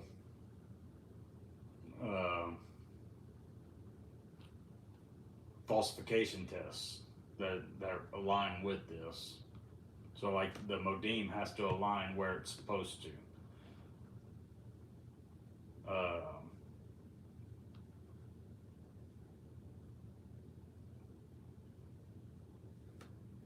Like the temple layer, it should sit at a certain place. So like Revelation 5, that should sit at the most holy place in the throne room, because the scroll is in the hand of the one sitting on the throne. So the modem layer should, Revelation 5 should map to Yom Kippur. Sinai lawsuit, that should be at the verdict execution phase. So like there's like, it has to align with certain areas as well, and it gives a predictable sequence whenever you understand the layers and where it should be. So like the Eden Ark, Revelation 5 should be at the threshold of full restoration.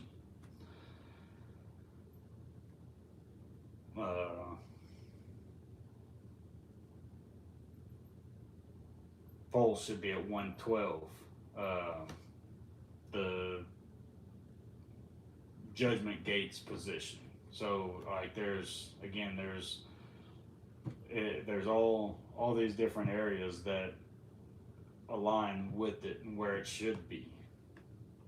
And layer set the access layer for that is access 1, a CAD.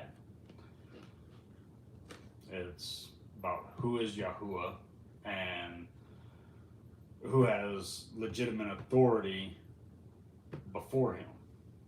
So that's, I mean, you can see how it all works. And again, each week it's broken down for you to gain an understanding of what an axis is, what each one is, how they work, where you can find them, very most present at. Now, I give examples. I don't go through every single time that you can find it throughout Scripture. We'd have hundreds of them, but I give several main examples to where you can go and look it up and see it right there. So that's pretty much it. Like I said, I just wanted to hop on here while I just went through and read through week 5 of the Modim cycle. I got a few students that we're almost about halfway through the course now. So you have the Yahusha Codex. It's 12 axis, so that's 12 weeks there. And then it has what I call Tier 4, which shows how all the 12 axes come together, kind of like how all 7 layers come together. That one, it takes more than a week to go through, but it unlocks the temple pattern after the week 14. You have the temple pattern unlocks, but you still have access to the entire Yahusha Codex to go back through it. But you have 13 here, 6 weeks here, and 6 weeks here. So that's like 25 weeks. So we're almost halfway, or some students are almost halfway through the course. And then the next 4 layers, it covers another 27 weeks, to where it's 52 weeks in total, to where it takes 1 year to go through the full thing. And then there are several other mini courses that I will be making after the fact, once you have an understanding of the full architecture, to where you'll still have more weekly unlocks after the 7 layers are done that go through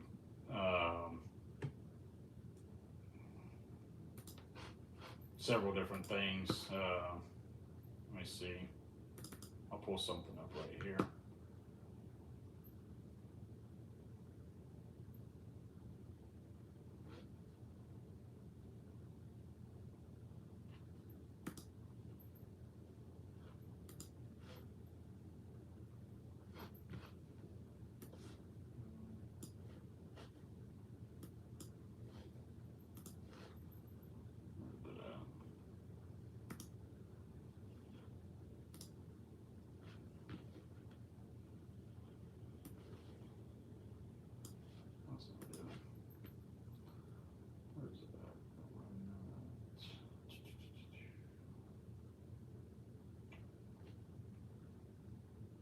Yeah, I'm not gonna pull it up. But yeah, there's several other things that. Let's see if this is it.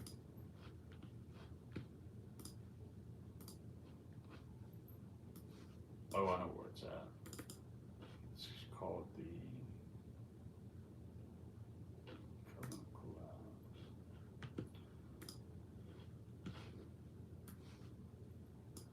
So I have a document that I actually call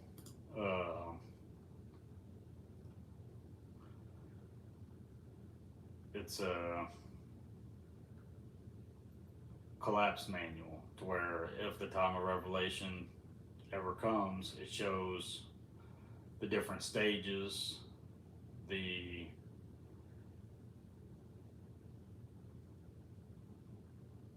impact, what to do, how to govern, how basically how a remnant community can govern itself, um, and follow covenant order.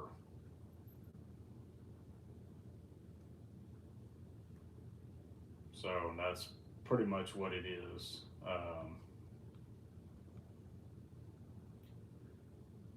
And it goes over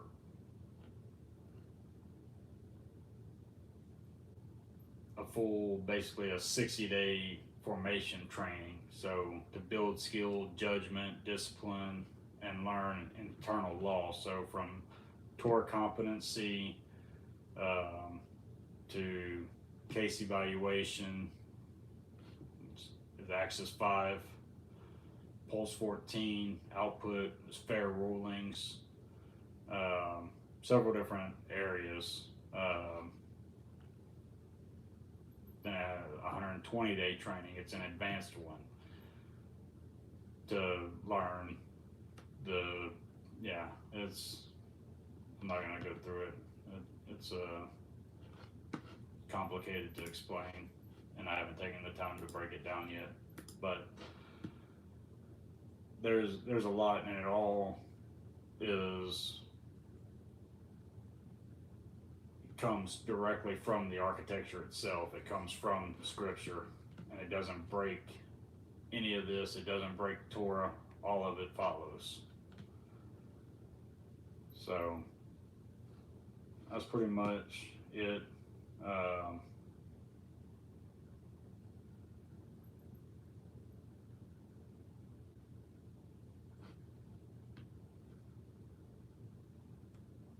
appreciate that. Soul satisfaction. How do you join? So you can go to school.com/undeniable truths, or you can just go to undeniabletruths.com. That's my website. It's the first link or the second link on my website. Yeah, it's the first link. Is the one that says enter the architecture. It'll take you to the school group. If you want to go there, you can join and then begin in week 1. Again, week 1 is just going to go over the CAD. That's Axis 1. You'll begin in the Yahusha Codex. You'll have full access to the group, and you're able to go just start from there. And like I said, you have 13 weeks in the Yahusha Codex each week. You have the training, the reflection and discussion, the workbook, and you spend a week going through that, get Axis 1 down, and then you'll move to Axis 2, Torah as a standard. And then from there, you just continue to move through each axis. So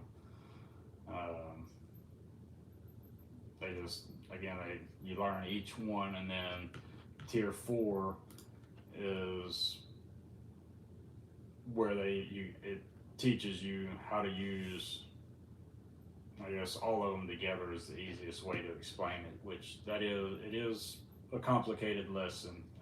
It does take time to go through it for sure.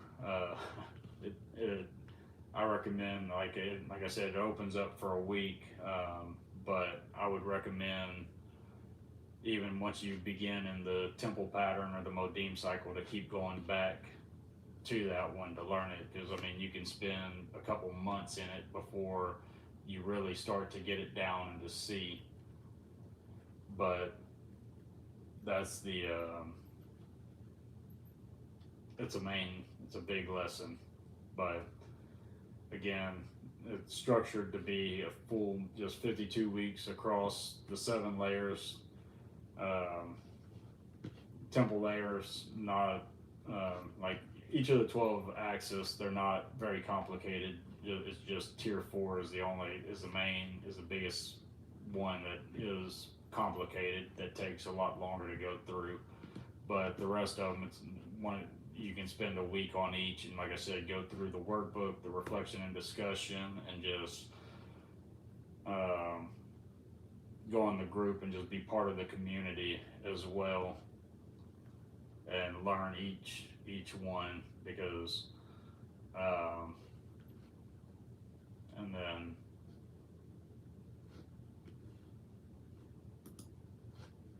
that's pretty much what it is. And all right, so because each week I drop a new lesson as well, and that's another reason why I do it weekly, because it takes a while to get everything prepared and written up, which before I even released the course, I had the majority of the course built based off the 7-layer architecture, but I've gone through and refined the lessons over and over and over again as my understanding grew, and as because this was a project that I began quite a while back.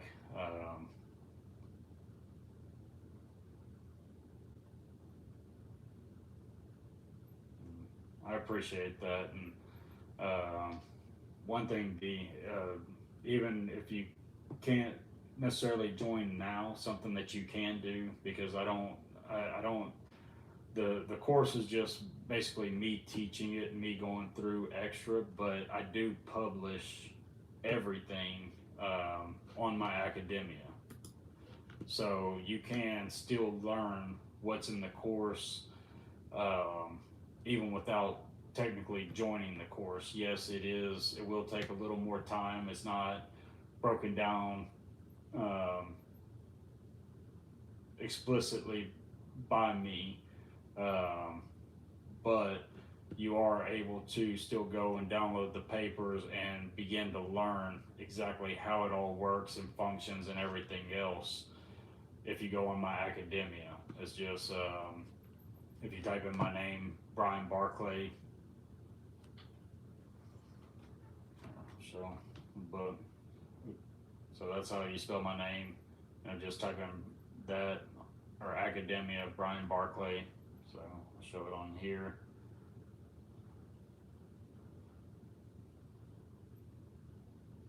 You can see, you can find my academia. I have the 7-layer architecture paper. I have the Yahusha Codex, which the axis are tiers 1 to 4 in the Codex. Tiers 5 to 10, they're not part of the architecture. So I would just stick to tiers 1 to 4 in the Yahusha Codex. Now tiers 5 to 10 do still connect to everything. Again, nothing contradicts itself, but the main focus would be tiers 1 to 4, really 1 to 3 would be the best thing, and then learn those before you try to move to tier 4. But I would start with the Yahusha Codex first, and then move to the 7-layer covenant architecture paper next. That'll help you interpret it, and then from there I would move to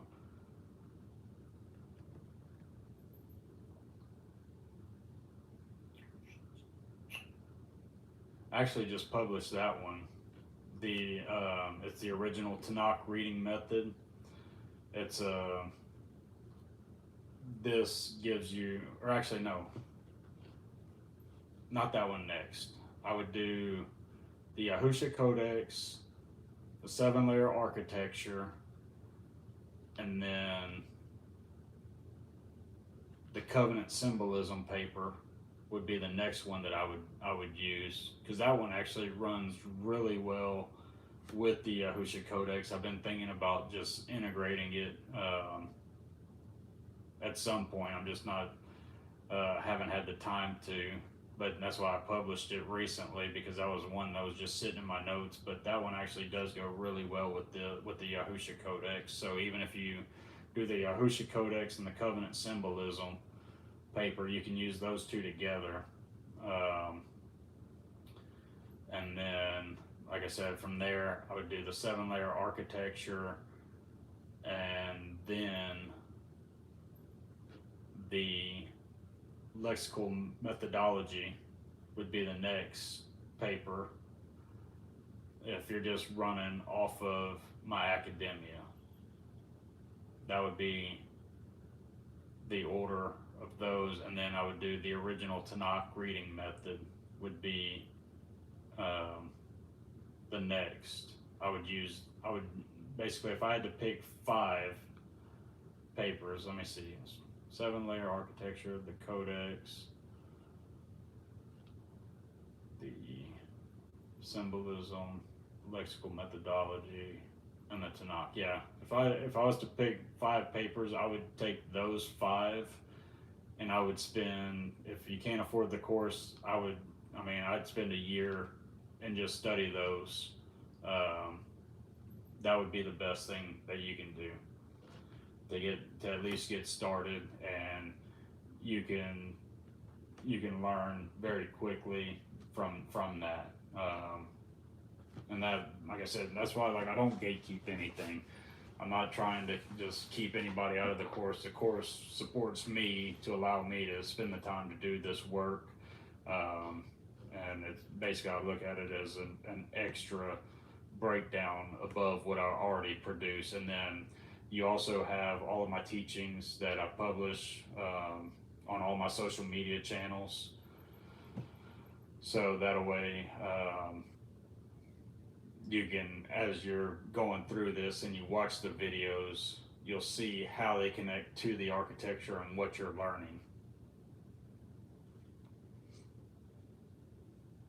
I appreciate that. Thank you, Amanda. So that's,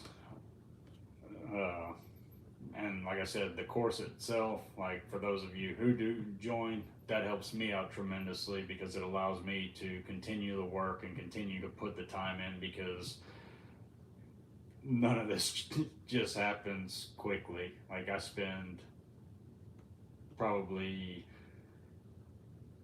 I don't even know how many hours every day. It's not just a little bit of time here and there. It's what consumes my life at this point. I spend more time doing this and breaking it all down, and then I have this one scriptures book right here that I'm constantly reading. I just put it up there actually for the live, but yeah, it helps me to continue to do the work and continue to build and break it down and continue with the teachings, which I do have several teachings that are pretty much ready to go, and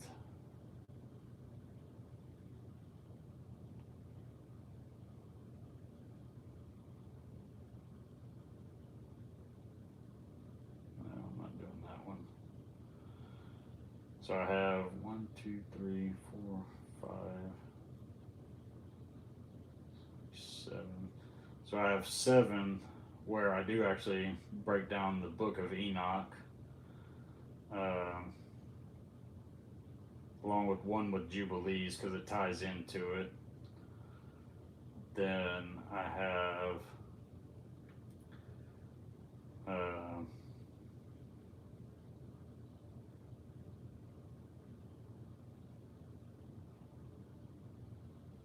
what is that? The 12 different teachings, but they tie in together. A lot of these are going to make a lot of people mad, so you're going to have to watch my channel, or click on it, because I have been shadow banned. Like the amount of views and stuff that I get has dropped significantly. I don't get pushed by the platform, by none of them, as hard as I used to. Um, 'Cause I think I've been reported because I just offend a lot of people. But um, I have one, two different teachings that break down um, Adam versus Ha Adam. So basically, man versus covenant man. The article is the differentiator because a lot of people think that Adam was just the first man, um, as the Adam was the first man. He's not. I mean, in Genesis, it's very clear. That's why it distinguishes Adam, and then whenever it gets to covenant man, it's the Adam. It's specific. You have the article. So I do a layer 3 teaching on that where I cover the Sinai covenant lawsuit and a Jubilee release pattern. Both of those break down and make it very clear the difference between man and covenant man. I have two different teachings on Yam Suf, the Reed Sea, where I break it down through layer 1 and layer 2.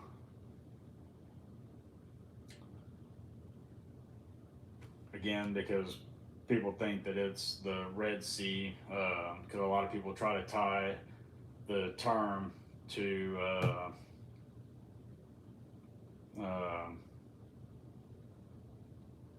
Solomon's ships, and that's wrong. It's a general term, but it's two completely different areas that the text is describing. I have 4, 5, 6 teachings that cover the Eretz, where I break it down through layer 1, layer 6. Actually, I do the flood through layer 1, and then I do Babel, the Eretz and Babel through layer 1. The Eretz and the flood through layer 1 and 6. Actually, Babel was layer 1 and 3. I do 2 different on that. And then I do the Eretz and covering the Promised Land in layer 2 and 5. And then I have one that covers just all of them together because it shows how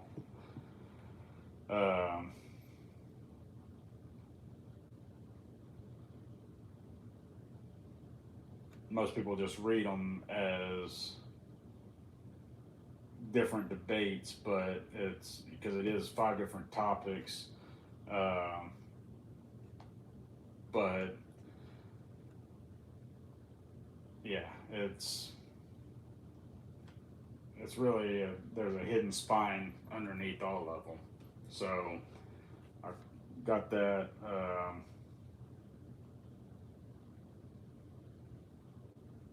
I have a couple on Yahusha's healing ministry, which again, that's actually published on my academia. I have the actual paper published on that as well. I have one on baptism, which again, that's on my academia. So I'll kind of read that one right now, just for everybody that's on, if y'all want to hear it. If y'all want to hear my teaching on the baptism, like y'all are gonna, yes, it is a script, so I'll read it if y'all want to hear it. Y'all type in the chat and let me know if y'all want to actually hear it, and I'll go through it right now. Okay, I'm getting a few people saying yes. All right. So Baptism is one of the clearest places where people create confusion by flattening the text instead of letting the variation speak. Most people come to the baptism accounts trying to force one rigid formula onto every passage. They want one exact sequence, one exact order, one exact rule that fits every case the same way every single time. But when you actually read the accounts, that's not what you find. And that's not a problem, that's the data. The variation in the baptism accounts isn't noise, it's not contradiction, it's not theological sloppiness. The variation is part of what the text is actually showing. So before drawing conclusions, you have to map what's actually there. So we start with John's baptism. John is baptizing Jewish crowds, Pharisees, Sadducees, tax collectors, and soldiers. The sequence is repentance, confession, and water. But there's no spirit baptism yet. In fact, John explicitly says one is coming after him who will baptize with spirit and fire. So John's baptism isn't the full covenant event that comes later. It's a threshold event, a preparation event, a modim preparation at the edge of covenant transition. Then look at Yahusha's own baptism in Matthew 3. This is in a category by itself. Yahusha isn't being baptized because he needs repentance or salvation. He is the covenant fulfiller. The sequence is water, then spirit descends, then the voice speaks. This isn't a salvation event, it's a covenant inauguration and commission event. It establishes pattern, but it's not identical to what the rest of the community experiences. Then Acts chapter 2, verse 38. This is Pentecost, or Shavuot. It's Jewish diaspora, devout men from every nation under heaven. Peter says, repent, be baptized in the name of Yahusha, and you will receive the Spirit. This is the founding moment of the post-resurrection covenant, or the post-resurrection covenant community. This is the first extension of the covenant to Jewish diaspora, and it happens on an appointed feast, on covenant time, at the formalization point. Then Acts 8 with Samaria. This is where the pattern starts getting really important. These are Samaritans, not fully Gentile, but not fully Jewish in covenant standing either. They're a threshold people, historically cut off, geographically near, and covenantly contested. They believe, they're baptized in water, but the Spirit doesn't come until Peter and John arrive from Jerusalem and lay hands on them. And that's not random, that's architecturally significant. Samaria is the contested threshold between the Jewish covenant center and the Gentile world. The Spirit doesn't simply fall without apostolic confirmation because this is a covenant boundary case. Jerusalem has to personally ratify Samaritan inclusion so that Samaria isn't treated as a separate covenant branch. Then the Ethiopian eunuch in Acts 8. This is a Gentile, God-fearing reading Isaiah, or God-fearer reading Isaiah in his chariot. But he's also a eunuch. And under Deuteronomy chapter 23, verse 1, that excluded him from the assembly of Israel. Philip explains Isaiah 53. The man believes, sees water, and asks what prevents him from being baptized. Philip baptizes him immediately. No laying on of hands, no apostolic delegation from Jerusalem. Why? Because the prophetic text already addressed his inclusion. Isaiah 56 overturns the exclusion of the eunuch, so this isn't a random detail. He's reading Isaiah. Philip explains the text. The baptism happens immediately, and the architecture is already there in the prophetic word. Then Paul in Acts 9. Paul's a Jew, a Pharisee, called on the Damascus Road. Ananias lays hands on him, the scales fall from his eyes, Paul rises, and then he's baptized. Here, the laying on of hands precedes the water. Again, the order isn't identical to every other account, but the context is specific. This isn't generic conversion. This is a Jew re-entering covenant through the one he persecuted. Then Cornelius in Acts 10. This is the hinge. Cornelius, a Roman centurion, a Gentile, a God-fearer but uncircumcised, the first fully Gentile household in the narrative. And Peter doesn't just stroll into that moment like he already understands it. He has to be forced into it. He gets the vision 3 times. The sheet descends 3 times. The command is repeated because Peter doesn't accept it the first time. Then the men sent by Cornelius arrive at the exact moment the vision ends. Then the Spirit tells Peter to go with them without hesitation. And then Peter gets there. He's still processing what this means.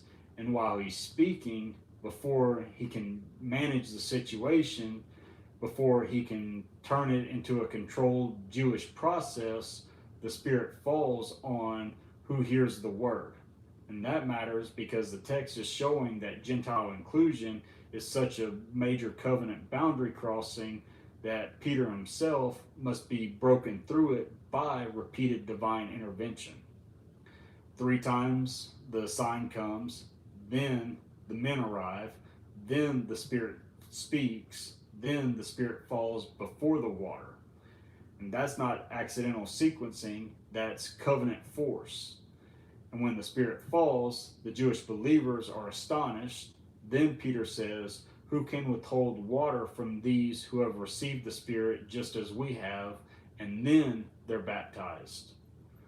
So this is the most architecturally important sequence in Acts. Spirit before water. And that matters because it proves that the point of the account isn't to establish one universal ritual order. The point is covenant inclusion. Yahuwah acts first, the boundary is crossed by Yahuwah's sovereign act. The water then functions as the covenant legal ratification of what Yahuwah has already done. And that's the hinge of the whole argument. Then Lydia in Acts 16, a Gentile woman, a seller of purple, a worshiper of Elohim. Yahuwah opens her heart, she listens, she and her household are baptized. No specific mention of Spirit sequence, no laying on of hands, just direct covenant response to hearing. Then the Philippian jailer in Acts 16, a Gentile with no prior covenant connection even mentioned. He believes and he's baptized immediately in the middle of the night with his whole household. No delay, no waiting period, no ritual caution.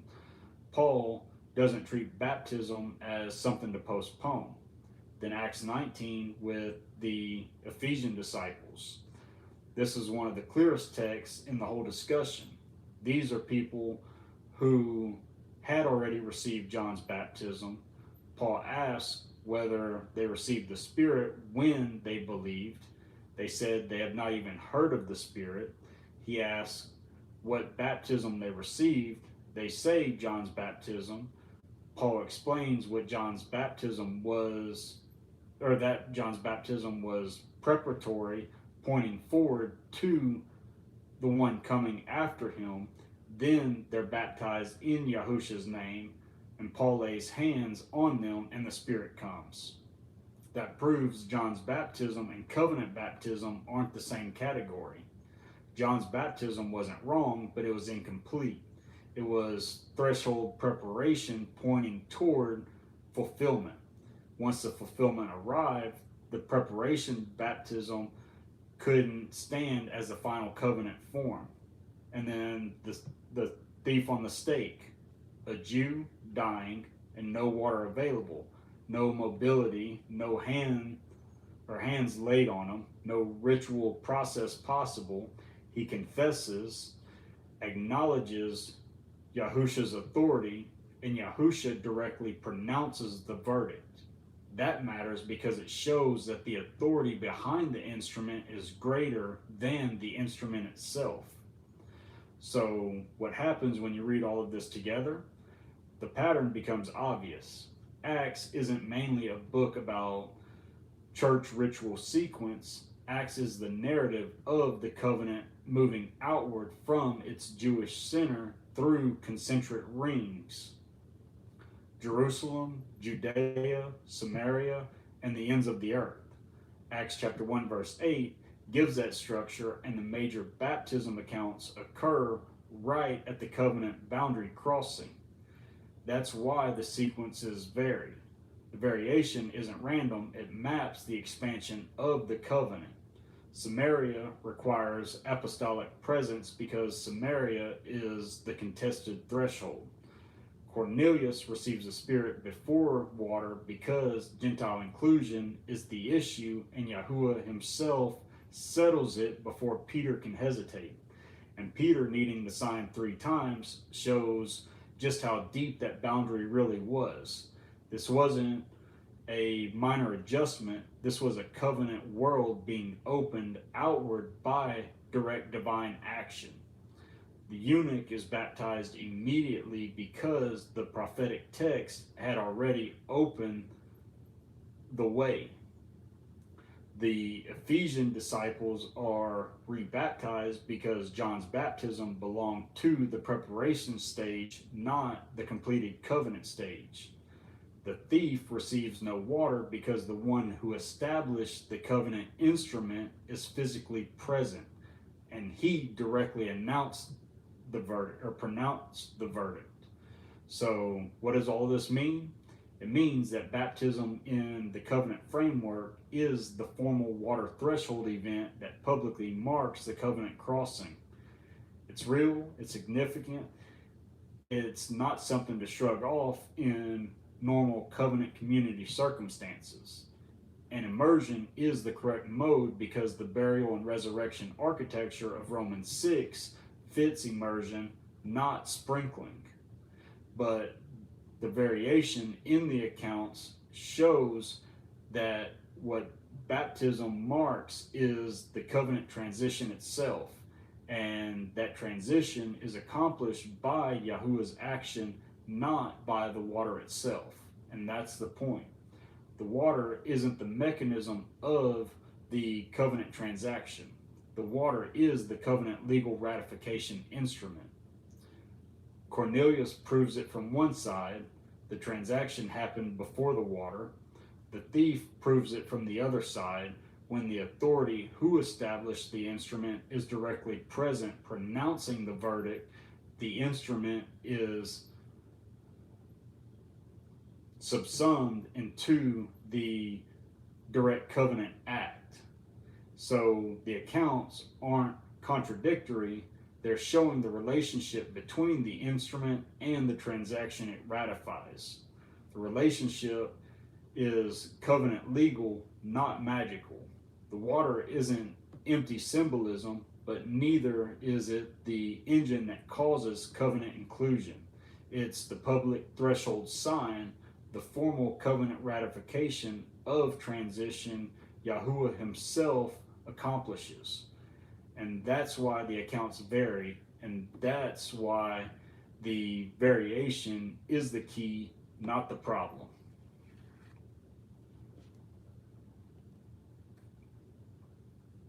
So what do y'all think about that?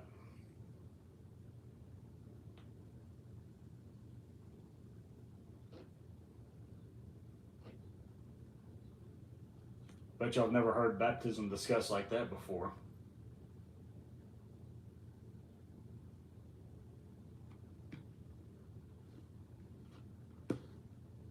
So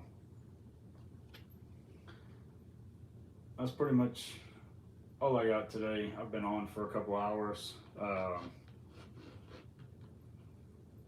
Thank y'all for watching. Do y'all have any questions before I go real quick? Excuse me.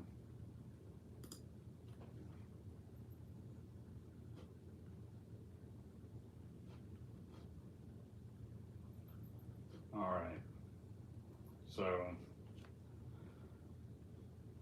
what do y'all think about my baptism teaching? That one will be coming in probably a week or so. It'll be a little while before I publish that one. I got several others that I'm gonna do before that one. Like I said, the next series that I'm gonna be doing is the Enoch series, where I have 7, 8 teachings on that, if I include the one from Jubilees. But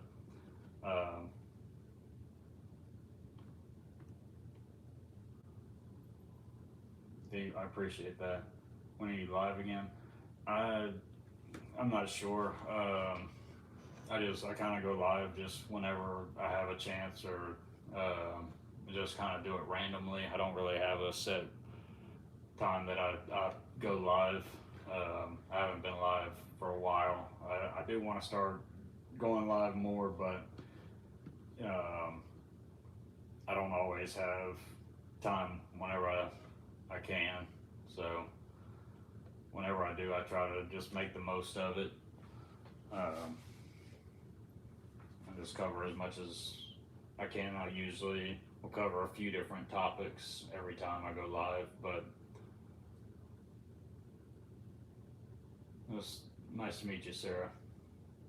I appreciate that. I'm looking forward to having you part of the community. So, but yeah, that's pretty much what I got. I appreciate everybody for watching. If y'all have questions or stuff like that, y'all can message me. I do get a lot of different messages.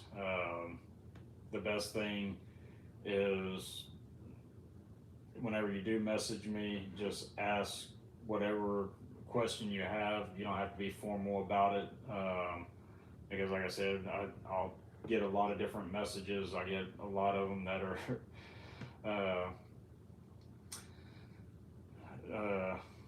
trying to think. I get just a lot of nonsense. So the best thing to do, if you want to catch my attention, just ask a really good question, and I'll answer it the best that I can. But if you just come on and just say, hey, or how's it going, or something like that, I won't respond. I'm just going to be honest. I don't have the time to just chit chat. But if somebody does have a question about anything that I've gone over or went over,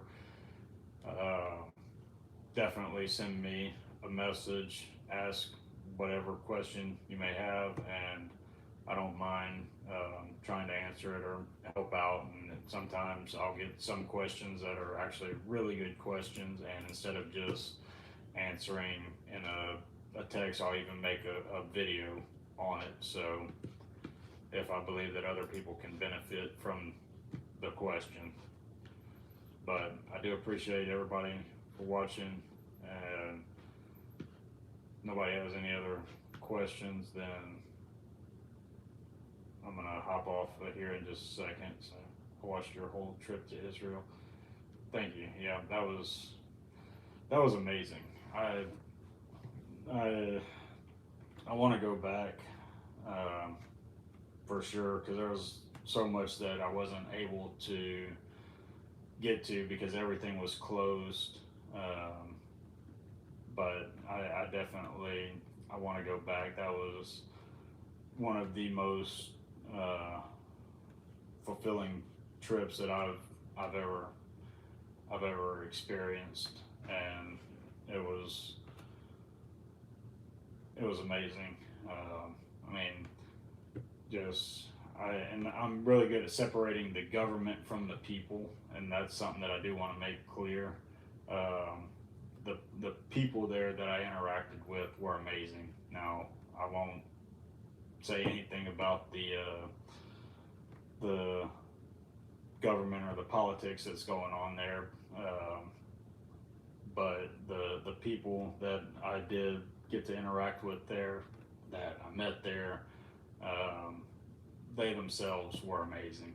But that is one of the big things that I think a lot of people need to learn is how to differentiate the people or people themselves from a government. But yeah, the trip there it was unbelievable, and I would love to go back again one day soon, and hopefully if I do ever feel that it's the time to go again, that I'll be able to go. When will you drop the Enoch video? Those I'm gonna do those next. I may record some tomorrow. I probably will drop a couple tomorrow. To be honest, I think I will get a few of those done tomorrow.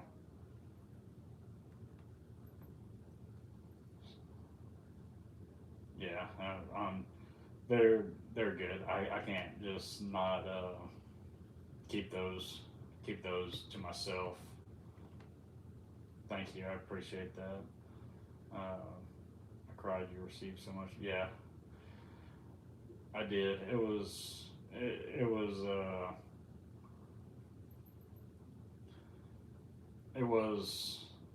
something. I don't know how to explain it. I've still been processing that trip and replaying it in my mind. Yeah, definitely received a lot of revelation, and it was unreal. Just and then the entire sequence of how everything unfolded and how um, it all happened, even with the war going on, and everything that I was able to accomplish there. It still it was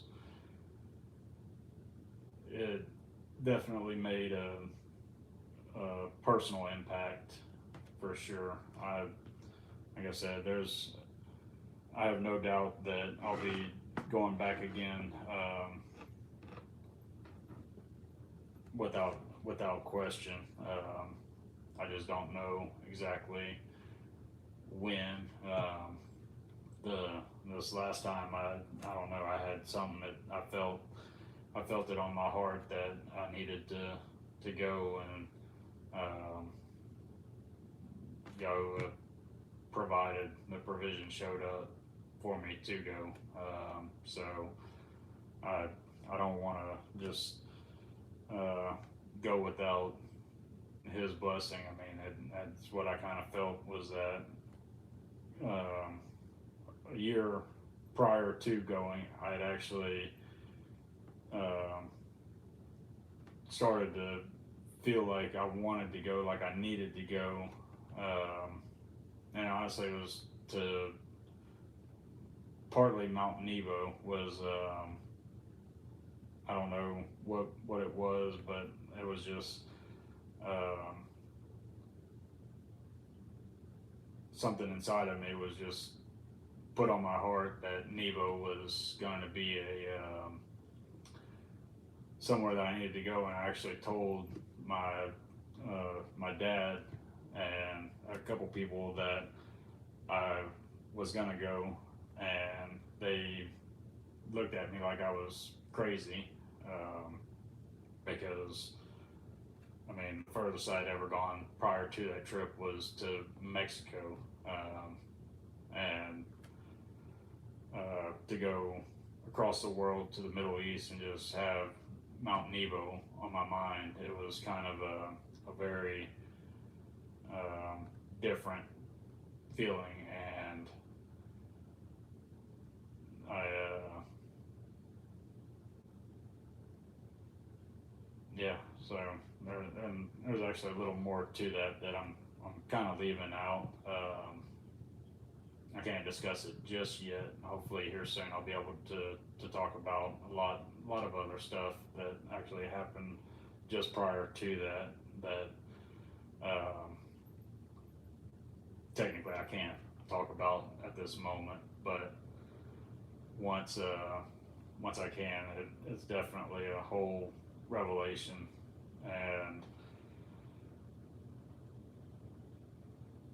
I honestly I'd forgot about the trip for several months because it was around January, February of 2025 whenever I was thinking that, and I told my dad that whenever it was time to go that the provision would show up, and I honestly thought that it would be sooner than it was. I was thinking that it was going to be within a few months of me first thinking of it, so I was thinking like early 2025, and then I just kind of forgot about it. And as the work progressed and my understanding and everything that I'd been studying started to come together, um, it just kind of got pushed to the back of my mind. And then around the end of January, I it was like a flood. It just all came back like, and something it was just put on my heart that it was time to go to Israel. And that's whenever like I had hesitated on even making a post about it, because it's not like me to ask anybody for anything. And I just posted that I was considering going, that I was going to raise money for the trip, and then I kind of had already kind of calculated about what I would need, and next thing I knew, the provision just started showing up very, very quickly. And once I had enough to basically cover about half of what it was going to cost, I kind of made up in my mind that even if I didn't get another dime, that I would just dig into my savings and cover the rest of it anyway. So that's whenever I booked the flight, the hotel, with and what I'd received is what I used. And then literally 2 weeks from the time of booking everything, or from the time I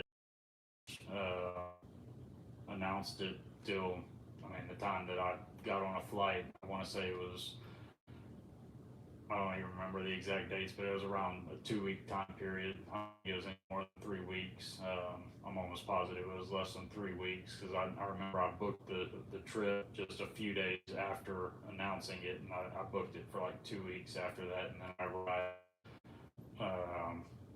on the 25th of February, 3 days before the war began. And I was able to get a few things done, and see a few sites before everything got closed down. But once the missiles started flying, everything just kind of got shut down there. And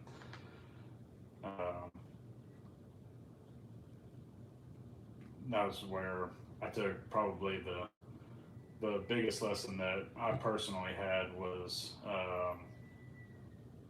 just how to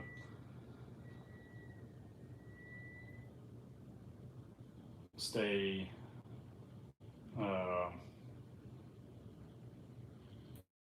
continue walking with uncertain circumstances, and when everything was completely uncertain, uh, and I still was able to make the absolute most out of it, and still teach and still continue to just fulfill what I felt like I was there for. And then when I felt that it was time to move, I moved. I was never stuck. I seen a lot of people that were there, and just that were afraid and all this stuff, and not once did I feel afraid or that I felt um, anything like that. They were absolutely. They were. People were very good to me, and there was a lot of people that were worried about me, that were making sure that I had what I needed, and I never felt like I had anything to worry about at all while I was there. I felt that the community had my back, and that was another thing. A lot of people were asking me or telling me that I need to leave or that I should leave, and I mean, even my family were reaching out. They were calling me, wanting me to try to hurry up or get with the State Department or do this or do that or just get out of the area. And I, first off, I wasn't. I felt like I was there for a reason, and if Yahuwah wanted to position me there, then I had nothing to worry about. First off, and that was how I felt. And then second, I didn't want to just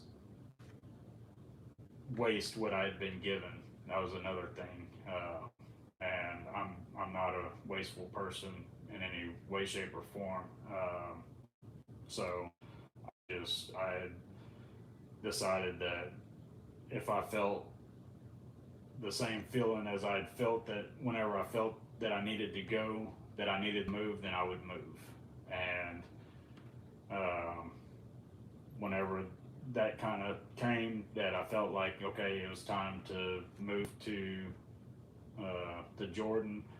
That's whenever I started making arrangements to get to Jordan. And the first day that I tried to go didn't work out. With the border crossing, I think a few people saw that. Where I ended up, I think my live got cut from TikTok because of it. And then, because I said it was, I guess, too intense. I don't know. So we ended up having to go back. Or we actually ended up driving to Ungetty. Is what we ended up doing that day. I want to say that was whenever I went to the Dead Sea as well. Me and Yazin. We ended up, since we had already crossed over the border, we just decided to let's just go run down to Ungetty and try to see if that was open, which it wasn't, unfortunately. And then we had a spot on the side of the road. I'd asked Yazin if he could just pull off, because I seen a way that I could run to the Dead Sea, because I wanted to go down to the Dead Sea, and it didn't look nowhere near as far as it actually was. Because once I got about halfway between the car and to the Dead Sea, it still looked about the same distance that it looked from the car. I guess, I don't know if it was the elevation or something, that just because we were up higher at the car than what it was, but yeah, it was a lot further than what I had thought it was, and it ended up taking me a lot longer to run down there. And then I finally made it, and then I had to run back after I got the teaching and spent a few minutes walking through it. But and then the next day we tried again, and I was finally able to get across the border and go to Mount Nebo. I spent an hour there, and then after I left there, I went to Ammon, and then that's where I found the Citadel. And then leaving Ammon, I tried to get a direct flight home or just a connecting flight somewhere in Europe, and I booked it. It got canceled, and then the only flights that were really running were from there to Egypt. So I knew once I got to Egypt that I could pretty much get out. And that's whenever I ended up just deciding to go ahead and book a flight to Egypt, and I ended up in Cairo, and then that's whenever I flew from there to Germany, and then my flight canceled there because the plane got struck by lightning. So I got to spend the night in Germany, and then from there I flew back home, and then I got pulled into customs and interrogated for like an hour. Well, probably close to about an hour and a half, because I had to sit in that room for about 30 minutes before they called me in. And then, but yeah, it was definitely an interesting trip. But yeah, I wouldn't have changed any of it for the world. It was, like I said, one of the most fulfilling experiences I've ever had, and I have been wanting to go back ever since I left. It was just, I felt amazing there. Yeah, no, I had no fear whatsoever. There was nothing to be afraid of.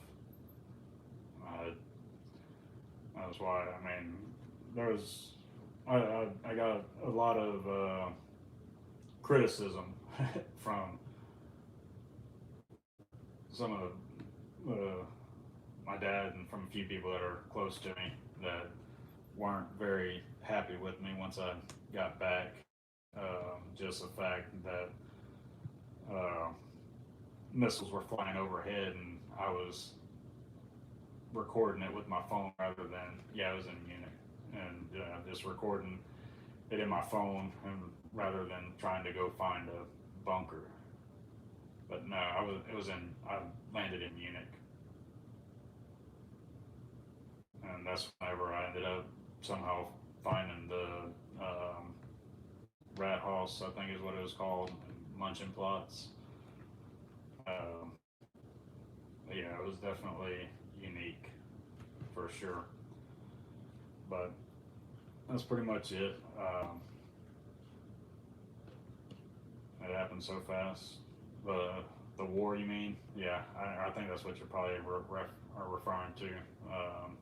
Yeah, the war, it did happen quick. It was also happened at the most inconvenient time too, because the night before, or the day before, it was a Friday. It happened. I remember specifically that the missiles started flying on a Saturday because they had started their Shabbat, and the Friday, I more than I walked for the entire trip. I probably walked 30 miles that day, and I forgot that it was Friday evening. That evening, so whenever they started their Shabbat and everything shut down, I felt like I was gonna die, really, because I walked so much and burned, I guess, everything that I had in me. And then whenever I was on a live for too long, and then whenever I got off of a live, nobody saw this, but I was trying to um, find food, because like I was literally almost crawling back to my hotel because I was so just dehydrated, and I didn't have anything left in my stomach, and I'd walked so much, and basically it was terrible. Yeah, I haven't even mentioned that before, but yeah, I was at the point where every bench I was sitting down or laying down on, I considered several times to just sleep on a bench that night, and because I literally could not physically walk to my hotel. I still had like a mile left, and every time I'd start to walk, I was literally just like bent over, and just like barely dragging my feet, like almost to the point that I was literally about to get on my hands and knees to crawl. and then a cab driver ended up seeing me, and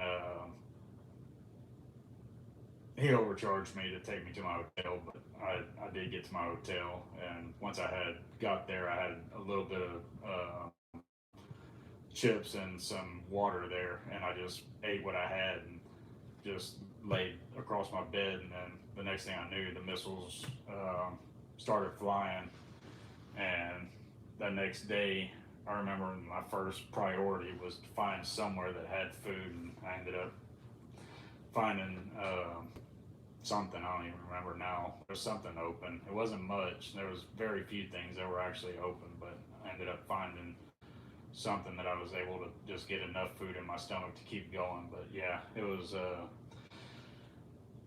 definitely difficult for that. And then Yazin ended up telling me about an app that they have out there, the HAT HAAT app, and they deliver food and have food, I guess, that you can get pretty much 24/7. That's, I guess, just a little bit further outside of where I was at. Plus, also, if I would have needed to call Yazin or Rami, his dad takes over the cab at night. I could have had either one of them take me after that point, which is great now that I have that connection. So if I ever go back, I don't have to worry about searching for food or any of that again, which would be amazing, but also would be a lot more prepared. So that's pretty much it. But yeah, it was definitely an amazing trip, and I